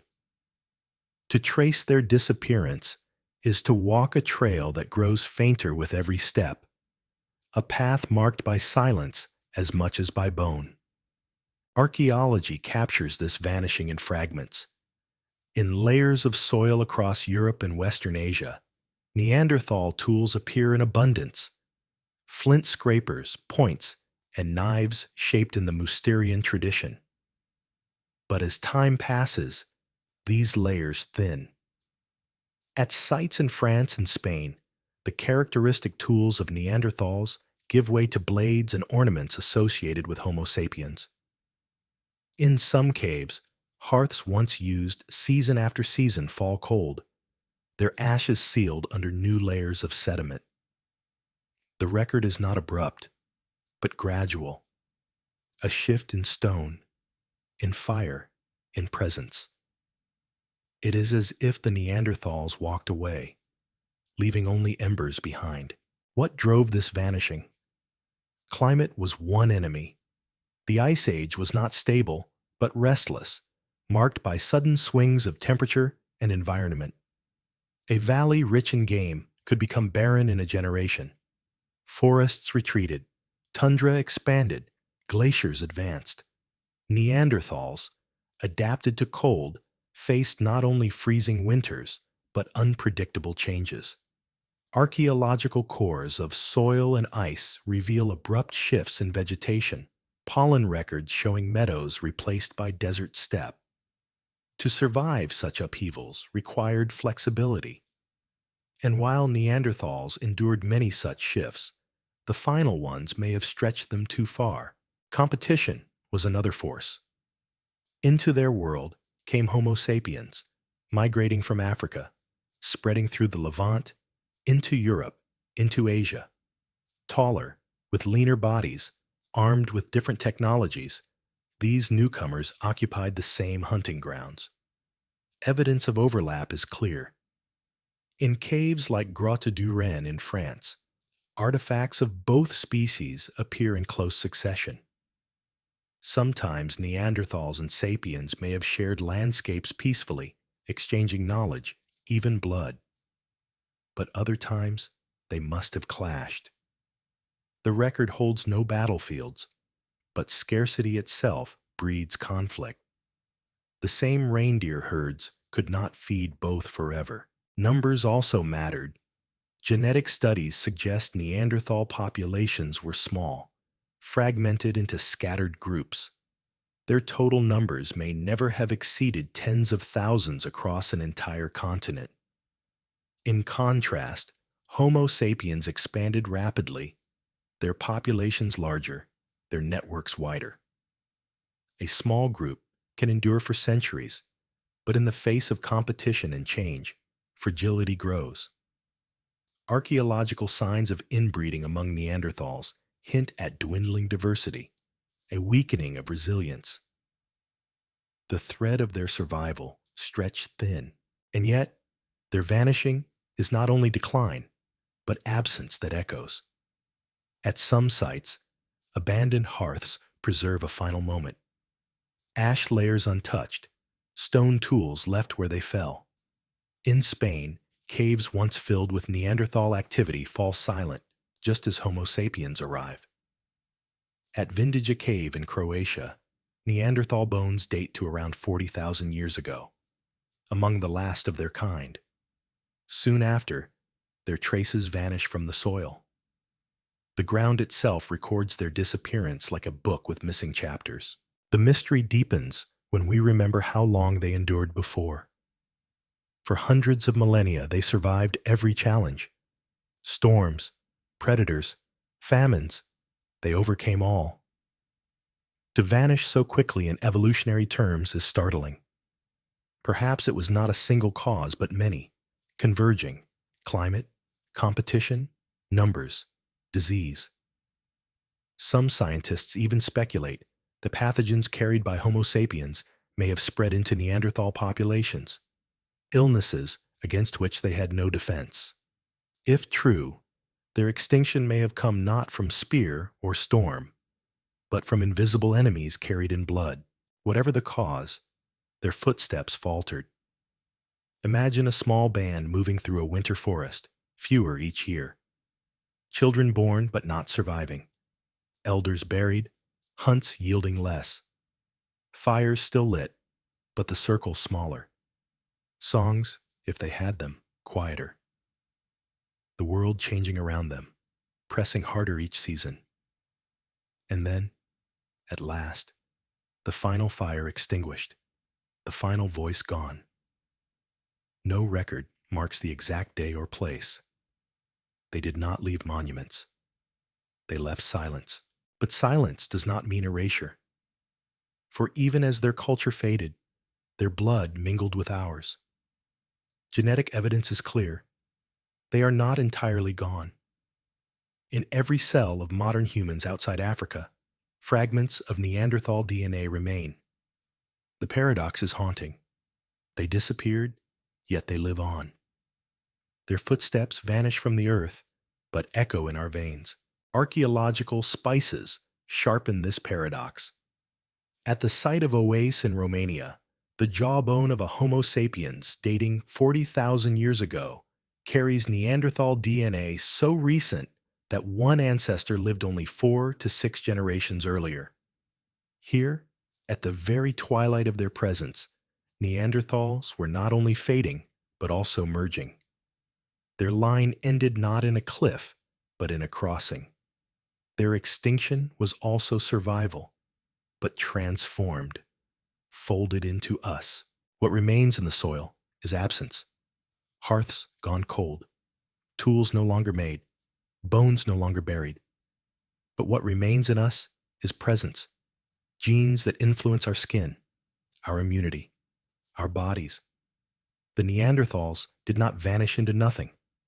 They vanished into us. Their footsteps are our footsteps. Their shadows walk in our blood.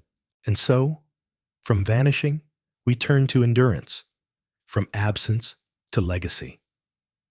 For the next chapter of their story is not written in caves or bones, but in chromosomes. To see where the Neanderthals live on, we must leave the soil and look within ourselves, into the blood that carries their echo. The Neanderthals vanished from the landscape, but not from the story of life. Their caves grew silent, their fires burned out, their tools sank into the soil. Yet their bodies, their essence, left an invisible trace that endures. For when we look inward, into our blood and genes, we find them still here. The discovery was not made with stone or ash, but with the double helix, the spiral of DNA, a record as enduring as any fossil. For decades, Neanderthals were imagined as utterly gone. Fossils were their only legacy, mute bones without voice. But in the late 20th century, a revolution began. Scientists realized that ancient DNA could survive, trapped within the minerals of bone and tooth, protected in the cold vaults of caves. Extracting it was like coaxing whispers from dust. Contamination was always a danger, the living mingling with the ancient. But step by step, the methods improved. And in 1997, Svante Pääbo and his team published the first sequences of Neanderthal mitochondrial DNA. It was a spark in darkness, proof that the dead could still speak in code. The true breakthrough came in 2010 when the Neanderthal genome was sequenced from fossils in Vindija Cave, Croatia. Comparing those sequences to modern human DNA brought astonishment. People outside Africa carry between 1% and 4% Neanderthal genes. The implication was clear. When Homo sapiens expanded out of Africa some 60,000 years ago, they met Neanderthals, and they mingled, not just in conflict, but in intimacy. The children of those unions passed their genes forward, and through countless generations, fragments of Neanderthal DNA spread into billions of lives. This discovery shattered the neat boundaries that once separated us from them. The Neanderthals were not merely cousins long lost. They were ancestors, still present in us. Every handshake, every glance in the mirror, every child born today carries echoes of Neanderthal heritage.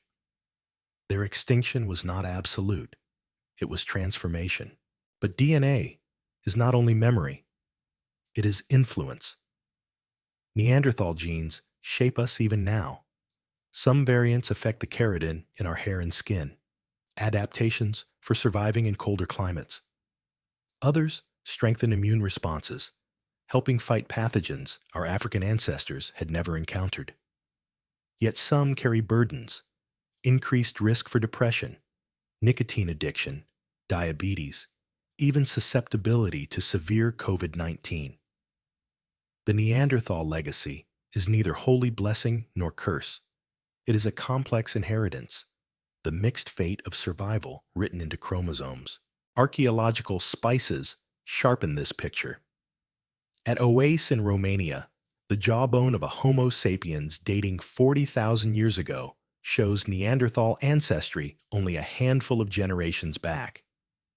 DNA reveals that this man had a great-great-grandparent who was Neanderthal. The bones of one individual become a bridge, linking two species not as strangers, but as family. At Denisova Cave in Siberia, the remains of a girl were sequenced in 2018, revealing she was a first-generation hybrid. Her mother Neanderthal, her father Denisovan. These finds are not abstractions. They are biographies written in bone, stories of meetings that changed the human lineage forever. And the science that uncovered this legacy was itself monumental. Svante Pääbo's pioneering work, leading to his Nobel Prize in 2022, did more than decode ancient DNA. It rewrote human history. The sequencing of Neanderthal genomes was like opening a second book of Genesis, revealing that humanity was never a single line, but a web. Each new fossil, each new sample of DNA adds words to that book, clarifying how deeply entangled our stories are. To know that Neanderthals live in us is to feel a strange intimacy. Their extinction is softened by continuity. They are not gone in the way mammoths are gone. They are not only skeletons in glass cases. They walk within us, shaping our bodies, our health, perhaps even our minds. A Neanderthal mother who once held her child by firelight is still present in us, faintly, invisibly, in genes passed forward without her knowing. And yet this truth carries poignancy. For their culture, their songs if they had them, their myths and memories are lost. DNA cannot carry stories. It cannot preserve words whispered in caves or laughter under the aurora. It carries proteins, not poems. The Neanderthals live in us, but only as fragments, stripped of identity. They are present, but silent. Their blood flows, but their voices do not. Imagine, then, that moment of discovery in a modern laboratory. A vial holds powdered bone, ground from a fossil preserved for 40,000 years. Machines hum, reading molecules of DNA one by one. On a screen, sequences of letters appear, A, T, G, C. Slowly, patterns emerge. Slowly, the ghost becomes visible.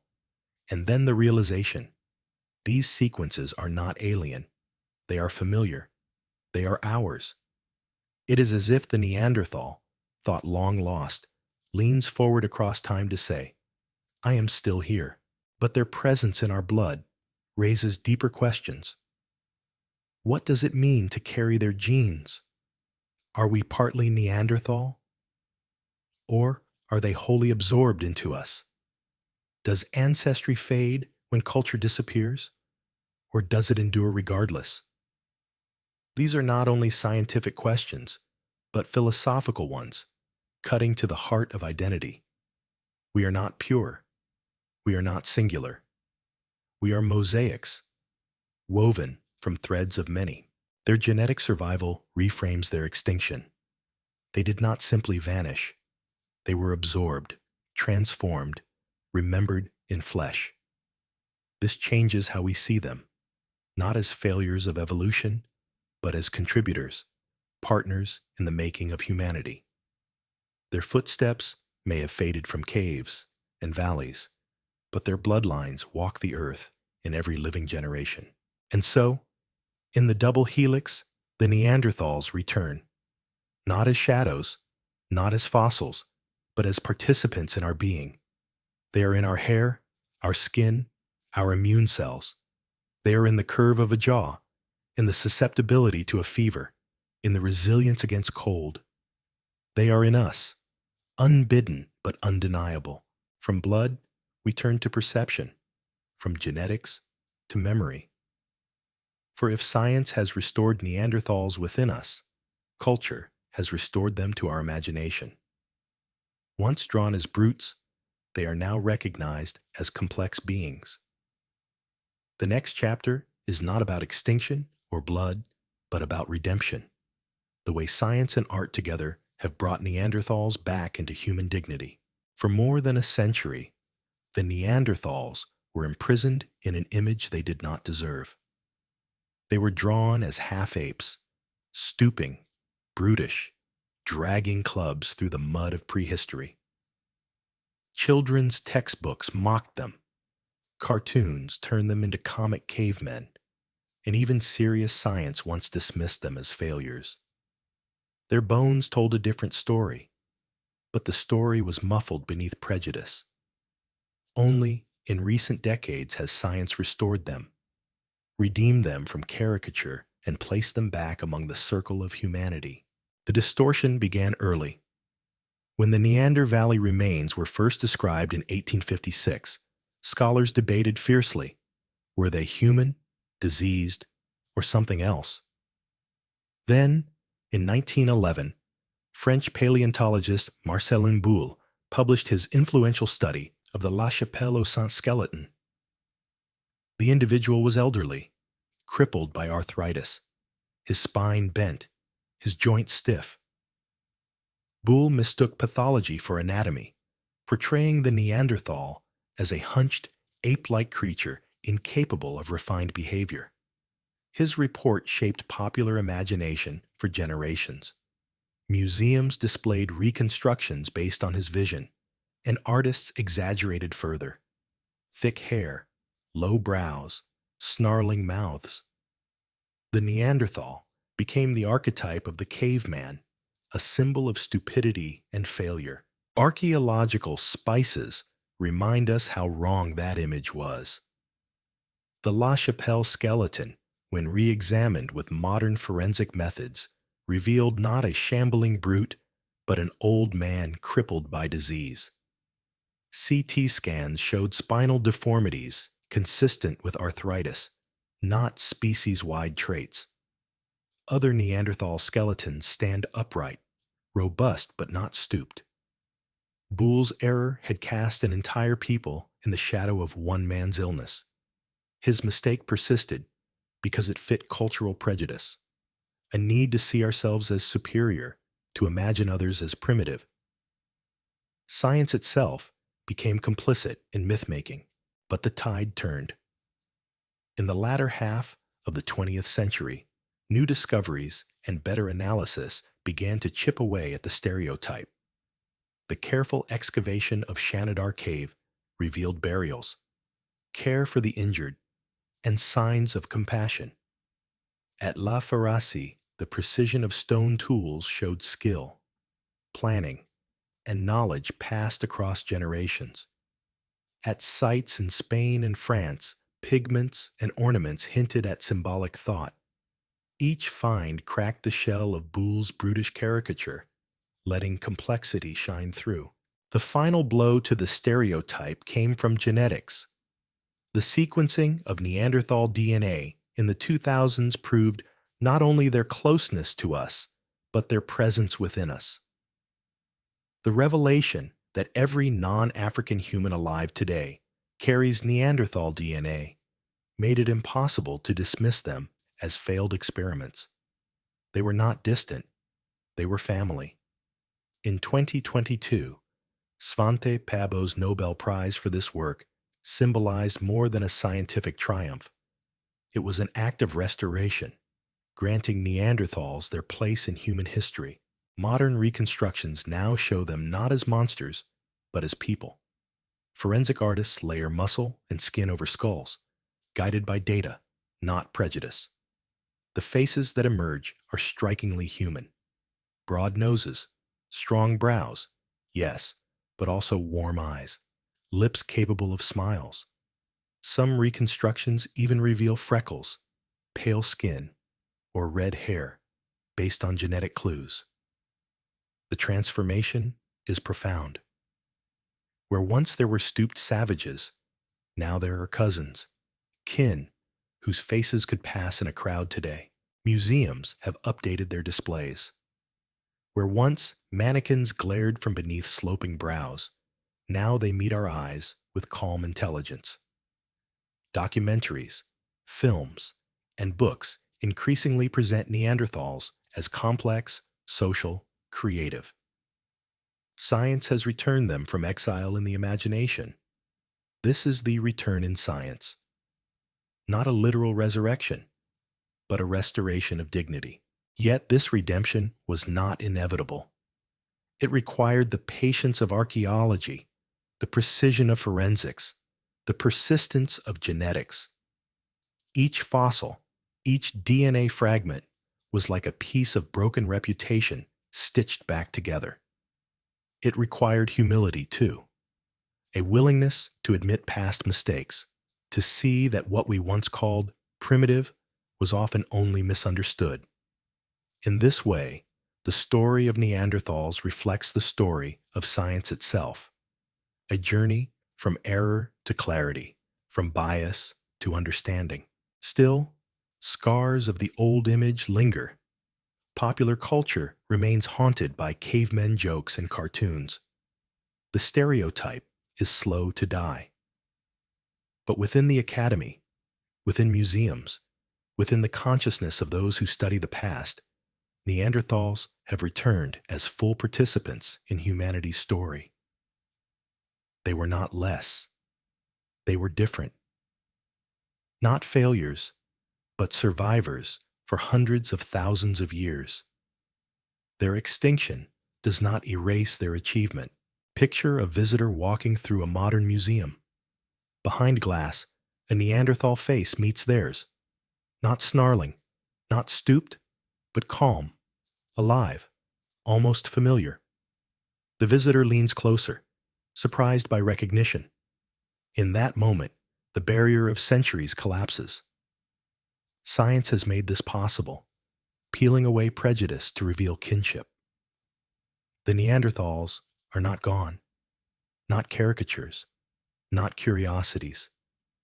They are people, restored to dignity by the very discipline that once misjudged them. And yet the image problem is not finished. If science has brought Neanderthals back, culture has not always kept pace. They remain symbols in our stories, often distorted, often mocked. The next chapter is not only about science's redemption, but about the cultural struggle over their image, the way art, film, and myth still shape how we see them. To understand this, we must leave the lab and the dig site and step into the imagination of the modern world. For most of modern history, the Neanderthals have been prisoners not of their bones, but of our imagination. Science restored them, but culture often betrayed them. The very word Neanderthal became an insult, a shorthand for stupidity, brutality, or backwardness. To call someone a Neanderthal was to strip them of refinement, to reduce them to a caricature of primitive rage.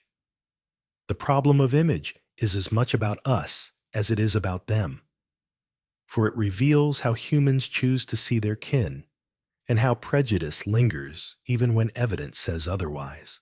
The roots of this image problem stretch back to the 19th and early 20th centuries. When Marcelin Boule misinterpreted the La Chapelle aux Saints skeleton as a stooped brute, artists seized on the vision. Lithographs and paintings appeared in books, depicting Neanderthals with slouching posture, knuckles dragging, jaws thrust forward. They looked more beast than human, closer to apes than to us. These images spread far beyond science. They entered classrooms, newspapers, popular literature. Children learned to picture Neanderthals as cavemen, snarling in darkness. Clubs raised above their heads. The fossil record was buried beneath cartoons. Archaeological spices exposed the fragility of that stereotype. When the La Chapelle skeleton was re-examined decades later, CT scans revealed severe arthritis, not species-wide deformity. His bent back was illness, not design. Yet the false image endured long after the correction, for the caricature fit neatly into cultural hierarchies. To imagine Neanderthals as brutish validated our sense of superiority. They became the necessary other, the failed humans whose extinction confirmed our triumph. The stereotype deepened in popular culture. Films of the mid-20th century, pulp novels, even advertising depicted Neanderthals as grunting cavemen. They wore animal skins, brandished clubs, dragged women by the hair. The comic strip Caveman was everywhere, a figure of mockery. Even in the 21st century, insults like "you Neanderthal" still echo in sports arenas, politics, and everyday speech. The word itself became a weapon, severed from the reality of the people it names. But the reality was always richer. Modern reconstructions based on forensic evidence show Neanderthals with strong but human features, broad noses, wide eyes, expressions capable of warmth, curiosity, sadness. Some likely had pale skin, freckles, even red hair, as genetic evidence suggests. To look at these reconstructions is to feel a jolt of recognition, so human that the old caricature seems absurd. Yet the old image lingers, stubborn as myth. Culture changes slower than science. The persistence of stereotype reveals more about us than about them. We have long needed a foil, a shadow self to measure our progress against. Neanderthals became that foil. To imagine them as failed humans made us feel inevitable, destined, superior. Their extinction was cast not as tragedy, but as proof of our success. This narrative, repeated in classrooms and media, shaped generations of thought. Only recently has it been undone, piece by piece, by the patient work of archaeology and genetics. Consider, for example, the contrast between two museum displays. In the early 1900s, wax figures of Neanderthals in European exhibits showed grotesque forms. Hairy bodies stooped like apes, eyes vacant, mouths slack. Visitors left reassured of human superiority. Today, in modern museums, reconstructions based on CT scans and DNA show figures so familiar they could be neighbors, standing upright, gazing forward, eyes alive. Visitors now leave unsettled, reminded that the line between us and them is thin. The shift is profound. It reveals how images shape perception, how science can dismantle prejudice, but only slowly. And yet, even as science restores their dignity, popular culture continues to recycle the caricature. Cartoons still draw cavemen with clubs. Jokes still equate Neanderthal with ignorance. The image problem endures, sustained by inertia and habit. It is a reminder that truth must battle not only error, but also imagination. Archaeology, in this struggle, becomes a kind of justice. Each fossil reinterpreted, each DNA strand decoded, pushes back against centuries of misrepresentation. The Neanderthals cannot defend themselves. Their bones cannot argue. But science can act as their advocate, peeling away caricature to reveal complexity. Every reconstructed face, every reanalyzed skeleton is a step toward restoring their humanity. Picture a child in a classroom today, shown a modern reconstruction of a Neanderthal. The child sees not a monster, but a person, with eyes that could belong to a teacher, a sibling, a parent. That child will not use Neanderthal as an insult.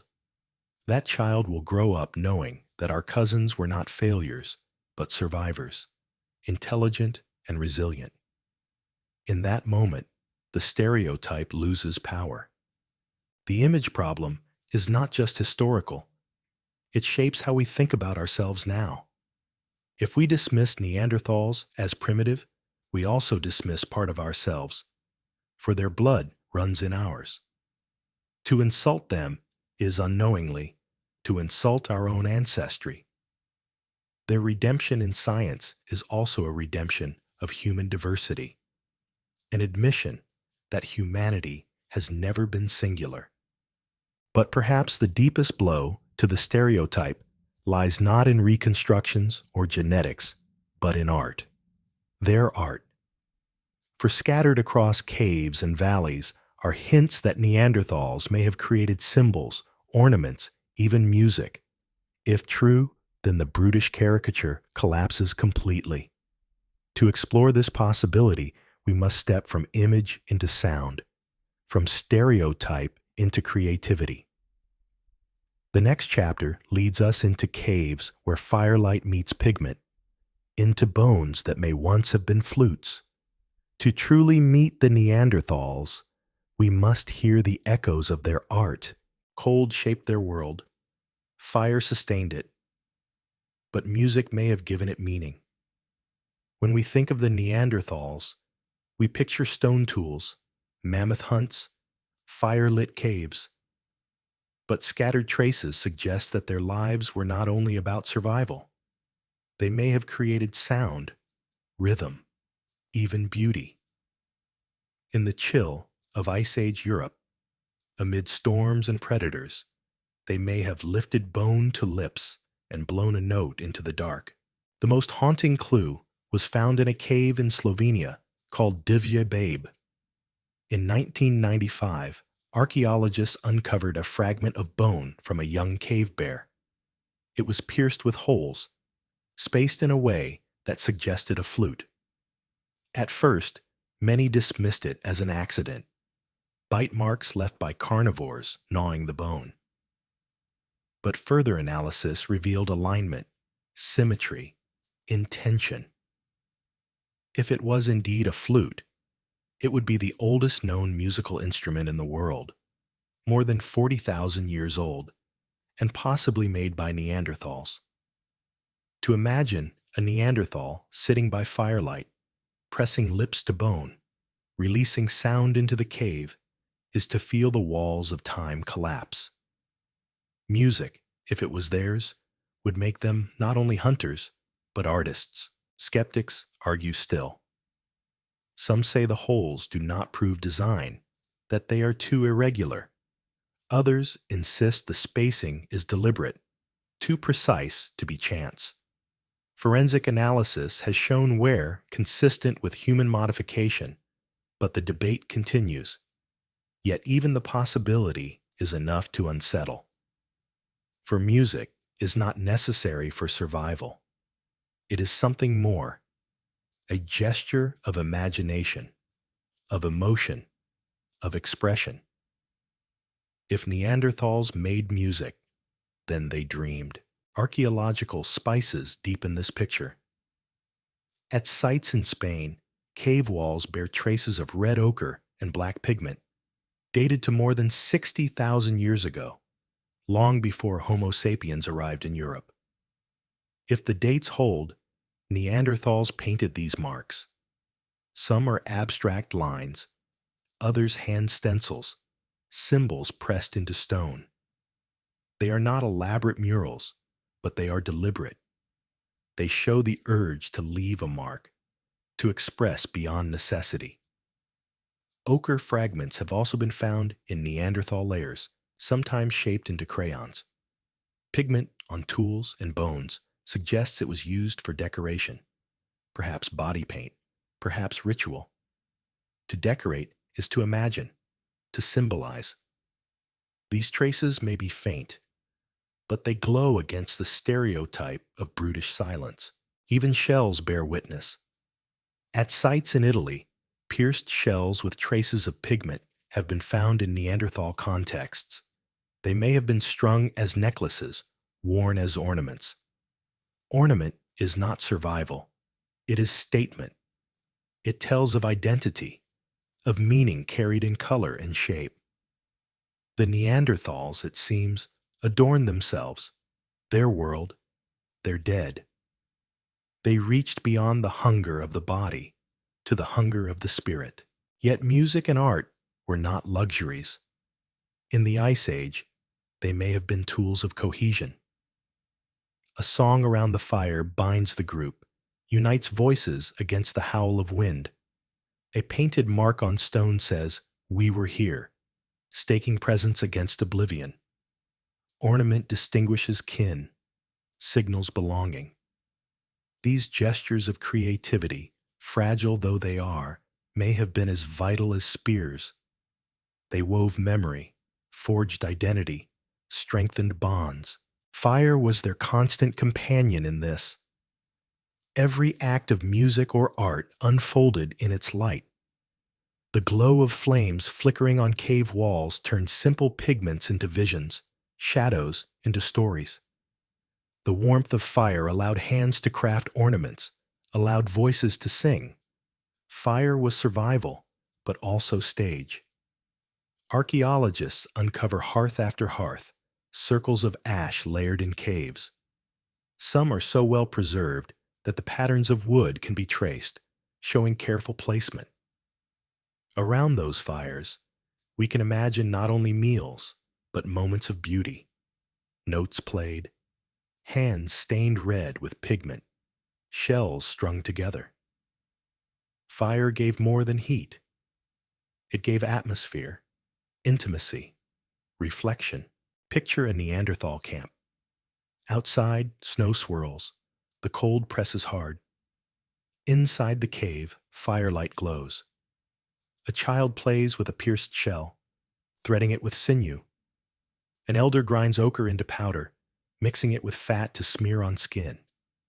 A hunter, scarred from battle with bison, lifts a bone flute and blows a trembling note. The sound rises, echoes against the cave ceiling, mingles with crackle of fire. For a moment, hunger and fear fall away. What remains is something universal. The human urge to create, to find meaning beyond necessity. Modern forensics adds its voice. Microscopic analysis of pigments shows deliberate grinding, mixing, preparation. Wear on shells shows stringing. Even the possible flute at Divya Babe shows polish around holes, as if fingers pressed there often. These are not accidents of geology. They are traces of hands at work, minds at play. Each artifact is a whisper of imagination, fossilized into permanence. The image of Neanderthals changes utterly in this light. They are no longer brutish caricatures, nor even only survivors. They are artists, musicians, makers of symbol. Their world was not mute. It resonated with sound, with color, with gesture. They expressed identity, memory, perhaps even belief. The gulf between them and us narrows until it almost vanishes. To know that they may have made music is to know that they felt what we feel. The need to express joy, sorrow, belonging. And yet, these traces are fragile. One contested flute, a handful of pigments, some pierced shells. These are slender threads to hang a revolution on. Skeptics remind us that caution is needed, that evidence can mislead. But even if not every artifact is proof, together they weave a pattern too strong to ignore. The Neanderthals were more than survival. They were creativity embodied in stone, bone, and fire. This creativity did not protect them from extinction. Beauty cannot stop ice from advancing, cannot multiply dwindling numbers, cannot outcompete new arrivals. But it transforms how we remember them. Their final winters may have been bitter, their hunts desperate. But even then, they found time to make sound, to leave color, to mark meaning. That is not failure. That is humanity. And so, we see them not only in the glare of survival, but in the glow of art. Cold pressed upon them, fire sustained them, and music, if it was theirs, lifted them beyond. From here, we must step back into the harshness of their struggle, for beauty was fragile in the face of a changing world. Their survival hung always at the edge. The next chapter leads us into that edge, into the precarious balance where extinction loomed. To live in the Ice Age was always to live at the edge. The Neanderthals were masters of cold, adapted in body and mind to endure winters that would crush us. But the Ice Age was not a static world. It was a world in flux, restless, unstable, forever changing. The edge of survival was not only about predators or hunger. It was about the earth itself, shifting beneath their feet, testing their resilience in ways no spear could answer. Climate science has revealed this instability with clarity. Ice cores drilled in Greenland preserve ancient air bubbles, frozen records of past atmospheres. Within those layers, we see sudden swings, temperatures rising and falling by 10 degrees in the space of decades. For Neanderthals, these shifts meant that valleys once rich with prey could vanish into tundra, that rivers could freeze for centuries, that forests could collapse overnight. Archaeological layers echo the same truth. In some caves, hearths are abruptly abandoned, their ashes sealed by sudden deposits of silt, signs of flooding or ice advance. In others, pollen records show meadows giving way to barren steppe. These were not gentle changes.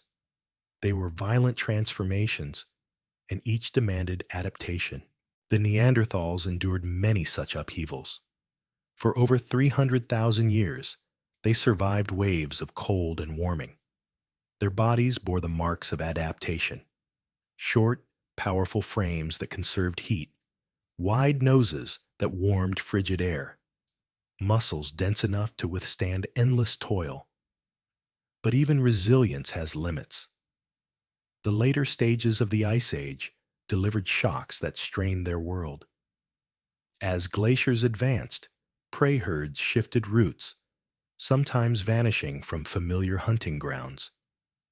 Small bands of Neanderthals, already scattered across vast landscapes, were forced to move, to compete, to risk. Survival meant following food, but food no longer followed predictable patterns. Population size made them fragile. Genetic studies show that Neanderthals lived in relatively small groups with limited diversity.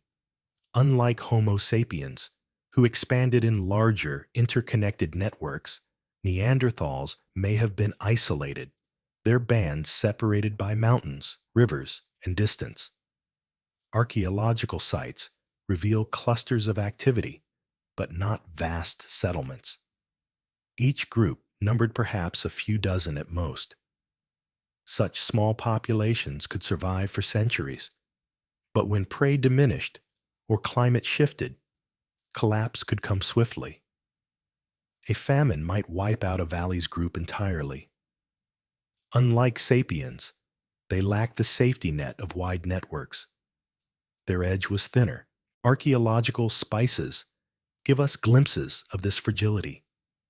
At some sites, animal bones show repeated hunting of the same species until numbers dwindled, as if desperation pushed them to exhaust resources.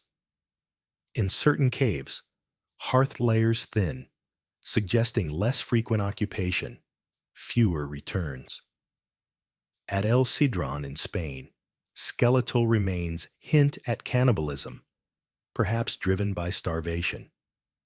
These are not signs of failure, but of pressure, the kind of pressure only relentless change can produce.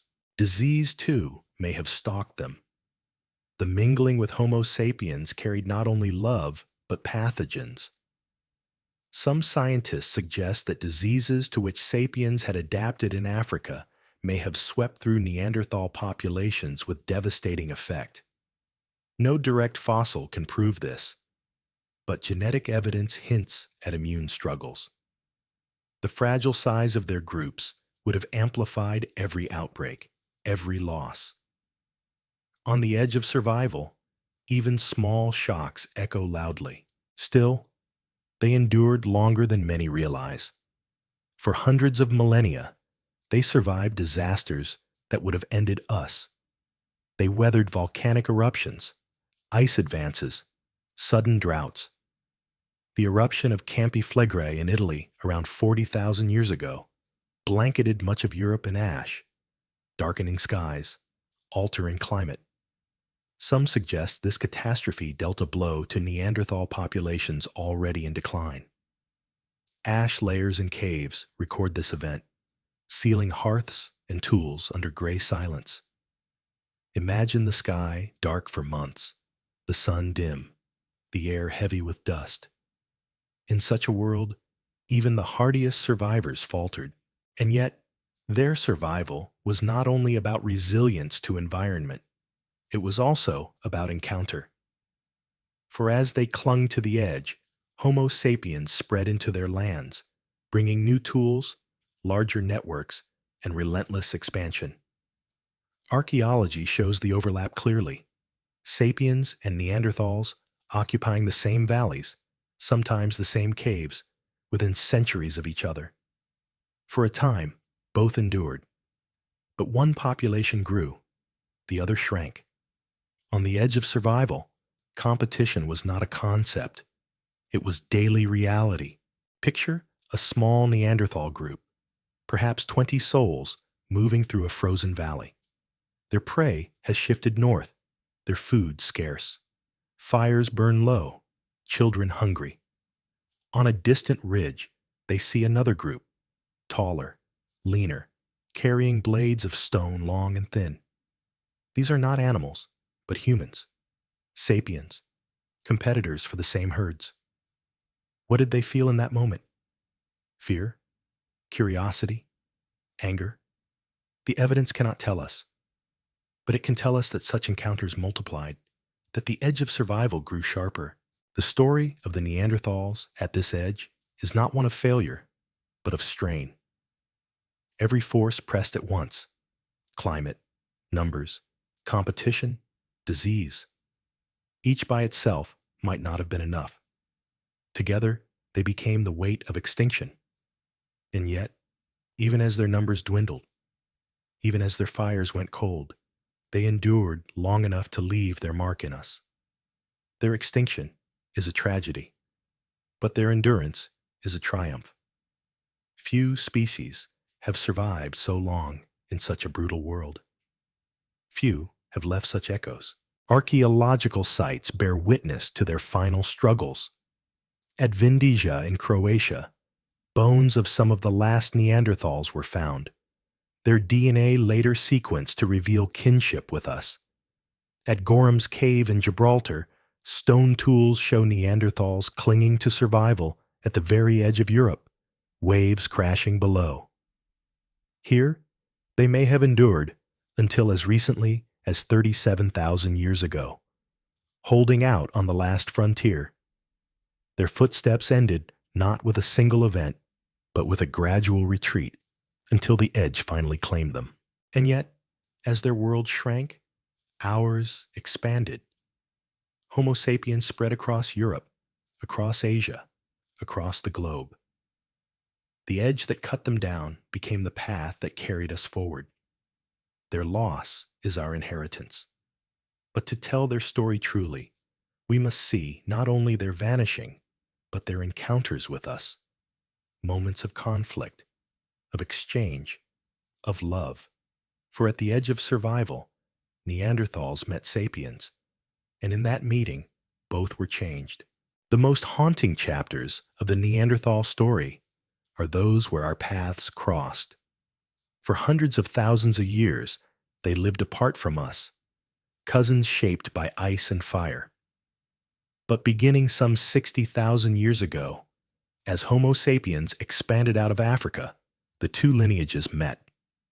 These encounters did not take place once or twice, but across valleys, rivers, mountains, and caves, repeated for millennia. Sometimes they ended in conflict, sometimes in exchange, sometimes in intimacy. The story of our meetings is the story of their fate, and, in part, of our own. The first stage of contact unfolded in the Levant, the bridge between Africa and Eurasia.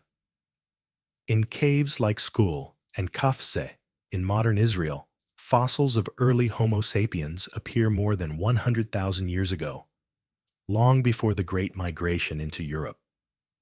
In nearby layers, Neanderthal remains also appear. The two groups must have encountered each other there, sharing the same landscapes. Archaeological traces show alternating occupations, layers of tools and hearths from sapiens, then layers from Neanderthals, back and forth across centuries. This suggests not one decisive meeting, but a rhythm of coexistence, a slow dance of presence and absence. Whether they saw each other as rivals, strangers, or kin, we cannot know. But the land remembers that both walked its soil. Later, as Homo sapiens spread into Europe, encounters grew more frequent. In southern France and northern Spain, tool cultures overlap. The Châtel-Perronian industry, long debated, shows ornaments, bone tools, and blades that blur the line between Neanderthal and Sapiens craftsmanship. Some scholars argue Neanderthals copied Sapiens. Others argue they developed independently, or even that Sapiens imitated them. The truth may be exchange. Around fires, in shared valleys, knowledge passed from hand to hand. This was not merely imitation. It was contact, ideas crossing between peoples. Archaeological spices remind us, pierced shells with pigment, found in Neanderthal contexts, speak of adornment. Ivory beads, long thought uniquely sapiens, appear in layers linked to them. Encounters were not only about competition, they were also about creativity. But competition could not be avoided. Prey was finite, land was finite, and both species were predators at the top of the chain. When herds of reindeer or bison moved, both followed. When rivers swelled with fish, both camped nearby. Inevitably, bands must have faced each other across plains. Did they fight? Some Neanderthal skeletons bear wounds suggestive of weapons, though certainty is elusive. A punctured rib here, a fractured skull there. These could be accidents or clashes. What is undeniable is that within a few thousand years of sapiens' arrival in Europe, Neanderthal populations shrank. Whether by direct violence, indirect competition, or both, our spread pressed them toward the edge. Yet even in that pressure, there was closeness. The genetic record speaks most clearly. At Oase in Romania, the jawbone of a Homo sapiens dated to about 40,000 years ago revealed Neanderthal ancestry within only 4 to 6 generations. This was no ancient diluted memory. It was immediate, intimate. Someone's great-grandparent was Neanderthal. Across Eurasia, other fossils confirmed the same pattern. Hybrids were not rare accidents. They were part of the encounter. The Denisova cave in Siberia yielded the most poignant proof. The remains of a young girl whose father was Denisovan and mother Neanderthal. If they could interbreed with Denisovans, they could and did with us. The meetings of our ancestors with them were not abstract. They were lives lived, loves formed, children born. What did those meetings look like? Picture a valley in southern Europe 45,000 years ago. A band of Neanderthals sets camp near a river, their firelight glowing against stone. Days later, a group of sapiens arrives, lean and tall, carrying blades long and thin. At first, suspicion. Then perhaps a gesture, a gift of meat, a stone tool admired, a wordless exchange. Nights later, 2 young people meet, curiosity dissolving fear. In that moment, history changes. A child is conceived who will carry the genes of both. That child's descendants will walk not only the valley, but the world, carrying Neanderthal blood hidden in their veins. These encounters were not uniform. Some may have been violent, others tender, some fleeting, others lasting. Archaeology cannot capture the texture of emotion, but genetics confirms the result. Intermingling was real, and its legacy endures in us. The Neanderthals did not leave monuments. Their greatest surviving testament is within our DNA. But encounter was not equality. Sapiens multiplied, Neanderthals dwindled. Our network stretched wider, linking bands across vast distances, exchanging resources and genes. Theirs were smaller, more isolated. Contact, then, was asymmetry. We absorbed them, but they did not absorb us. They merged into us, but their own world shrank.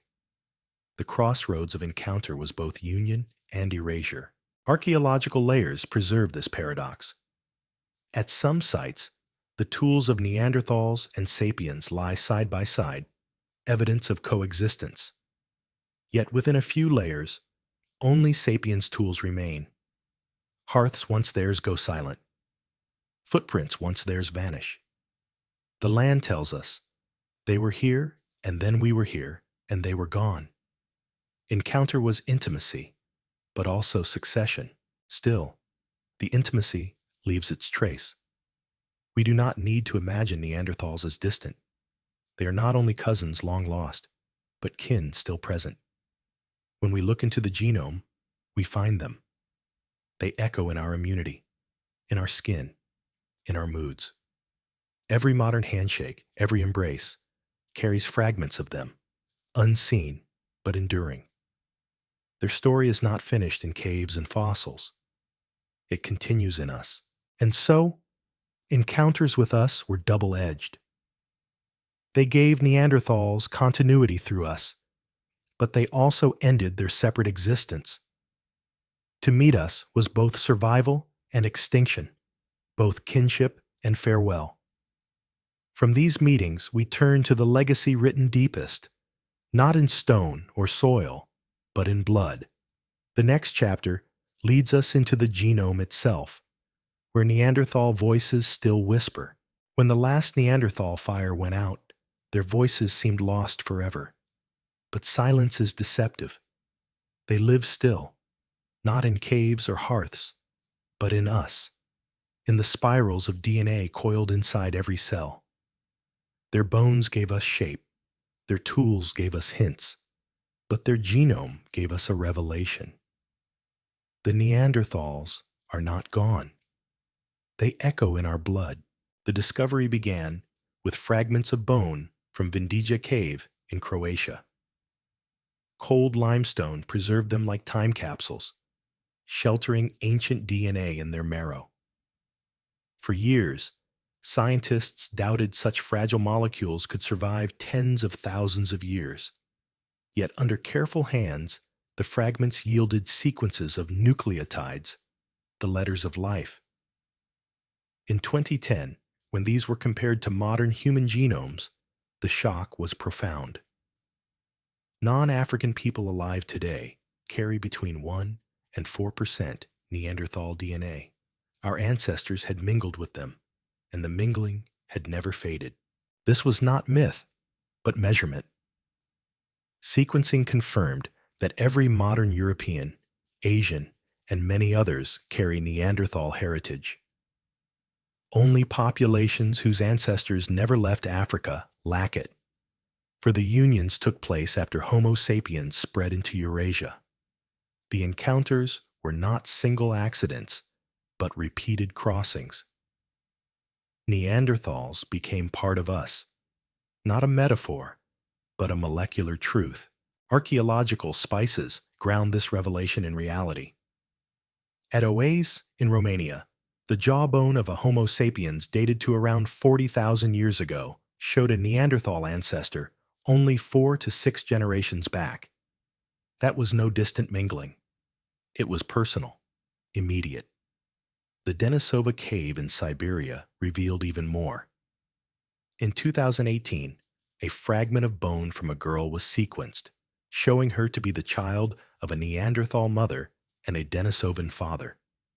First-generation hybrids existed, proving intimacy across species. These fossils are not abstractions. They are biographies preserved in stone and blood. What did we inherit? The genome tells us. Neanderthal variants remain in us, scattered like whispers.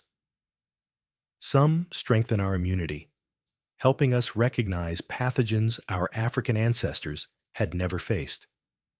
Without them, early Homo sapiens might have struggled to survive in Ice Age Eurasia. Other variants shape our skin and hair, adapting bodies to colder climates. Some influence mood, circadian rhythms, metabolism, even our risks, diabetes, depression, nicotine addiction, sometimes trace their roots to Neanderthal genes. Their legacy is not simple blessing or curse. It is inheritance, with all its shadows and lights. Modern medicine listens closely to these echoes. During the COVID-19 pandemic, researchers discovered that certain Neanderthal-derived gene variants affected susceptibility to severe illness. In some people, they worsened outcomes. In others, they offered protection. The dead of 40,000 years ago were suddenly speaking to doctors in intensive care wards. The relevance of Neanderthal DNA was not only ancient, it was immediate, shaping lives in the present. Yet their genetic gifts carry poetry as well as pragmatism. To know that freckles or pale skin or red hair in some individuals may trace back to Neanderthal inheritance is to feel them alive in faces around us. They are in laughter, in anger, in tears, invisibly present. Their extinction was never complete. They walk in us, unknowing but undeniable. Every crowd is, in part, a gathering of ghosts. Still, we must be careful. DNA cannot carry stories. It preserves molecules, not myths, proteins, not prayers. The Neanderthals survive in us stripped of their voices, their memories. We carry their blood, but not their songs. This is the poignancy of their echo. Presence without narrative. They live in our genes, but their world is lost. Imagine, though, the moment of revelation in a lab. A scientist peers at a screen as sequences align, the ancient code matching modern strands. Suddenly, the divide between past and present collapses. The Neanderthal is not only in museums or caves, but in the very body of the scientist. To study them is to study oneself. In every genome mapped, their shadow falls. Their echo also reframes extinction. They did not fail utterly. They endured long enough to merge. Their disappearance as a distinct people was also continuity, survival by absorption. The braided river of humanity carries many streams. Neanderthals are one of them, mingled into the current. They are not lost. They are diluted, but flowing still. The recognition of their presence in us has changed more than science. It has changed identity. We are not the pure survivors of history.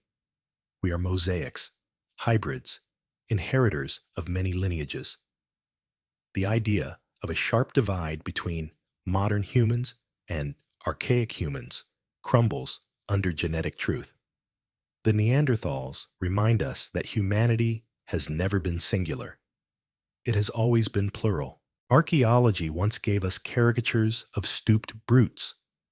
Genetics now gives us kinship, complexity, entanglement. The insult Neanderthal collapses under the weight of fact. For to mock them is to mock ourselves. They are in our blood, not as relics, but as companions in being. And so, the echoes in the genome do more than preserve fragments. They invite reflection. What is extinction, if the extinct live within us? What is survival, if it means merging, transforming, losing identity, but not essence? The Neanderthals did not leave monuments, but they left their imprint on the living. Every breath we take, every cell that divides, carries a trace of them. They are not gone. They are here, whispering through the spirals of DNA. But whispers are not voices. Genes endure, but culture fades. What we carry is biology, not memory. To meet the Neanderthals fully, we must face their absence, not only their survival in us, but their final fading as a people. Their last fires went out. Their last footsteps were lost. From genome, we turn back to silence, to the last shadow of their kind. The last Neanderthal did not know they were the last. They woke one morning, as they always had, in a cave above the sea or on a plain swept by wind. They felt hunger, as always, and reached for fire. They may have looked into the eyes of a child, or out across the frozen horizon, without realizing that they stood at the end of a lineage that had lasted for hundreds of thousands of years. Extinction is never experienced by those who live it. It is only seen afterward by us, peering back into silence. The archaeological record narrows here into whispers. At Vindija Cave in Croatia, bones of some of the latest Neanderthals date to around 40,000 years ago. Their DNA, preserved in fragments, became the key that revealed their survival in us. But as a distinct people, they were fading. Further west, in Gorham's Cave on the Rock of Gibraltar, stone tools testify to their final holdouts. Here, at the southern edge of Europe, Neanderthals may have endured until as recently as 37,000 years ago. Picture them on that cliff above the Mediterranean, waves crashing below, the salt wind cutting across their faces. Behind them lay the advancing sapiens, ahead of them the endless sea. There was nowhere left to go. The last shadow stretched slowly. Their disappearance was not a sudden fall, but a dwindling, a tapering candle. Fewer children survived each winter. Small groups broke apart, unable to sustain themselves. Storms grew harsher, prey herds more unpredictable, and in nearby valleys, Homo sapiens multiplied, their fires brighter, their networks stronger. The Neanderthals were still powerful, still skilled, but they were outnumbered. In evolution, numbers matter. Archaeological spices tell us this tapering. In Gorham's Cave, the soot of hearths still stains the ceiling, black against stone. Flint tools lie where they were dropped, Mousterian in style, the signature of Neanderthals. But above these layers, the pattern changes. Ornaments, long blades, bone needles, the handiwork of sapiens. The layers of earth are chapters in a story. First Neanderthals, then sapiens, then silence. No single grave marks the last of their kind. Only absence tells us they are gone.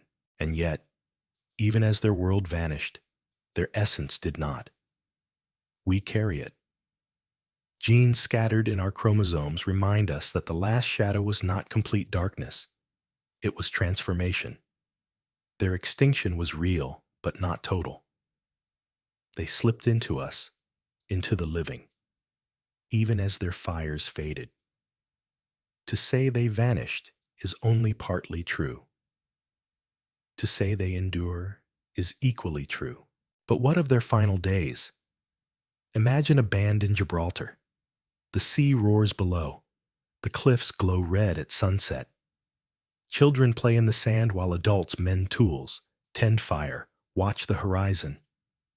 Food is scarce, but there is still laughter, still story, still life. Perhaps they even saw the newcomers, tall figures with long blades, carrying ornaments strange and beautiful. Did they fear them, fight them, join them? Did some of their children walk into sapiens camps and never return? We cannot know. What we do know is that, little by little, their numbers waned, until the last group sat by the last fire, and the line was broken. The poignancy lies here. They did not fail. For over 300,000 years, they endured everything the Ice Age threw at them: storms, predators, volcanic winters, shifting climates. They survived longer than our own species has yet existed. Their extinction was not weakness, but circumstance, a convergence of climate, competition, fragility of numbers. To outlive them is not triumph, but accident. And yet, in their vanishing, they gave us a gift. They gave us themselves. In our blood, their DNA shapes our health, our skin, our resilience. In our memory, their fossils shape our understanding of humanity.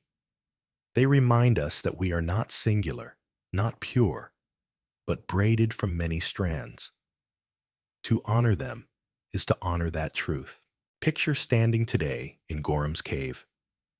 The Mediterranean light floods the entrance. Waves crash as they did for the last Neanderthals. On the wall, faint scratches remain. Some interpret them as abstract engravings, deliberate marks carved into stone. If so, then the last of their kind left not only tools, not only fire, but symbols. They marked their presence before the sea, before the end. It is as if they knew that silence was coming and wished to leave one final trace. And so, their story ends not with erasure, but with echo. They are gone, yet they endure. They are absent, yet present. Their last shadow falls across our blood, our bones, our imagination. We walk with them still. In every child's smile, in every hand held against the cold, in every fire lit against darkness, they live again. The Neanderthals are not failures. They are part of us. Their last fire was not the end. It was the passing of a torch. And we, unknowingly, carry it still.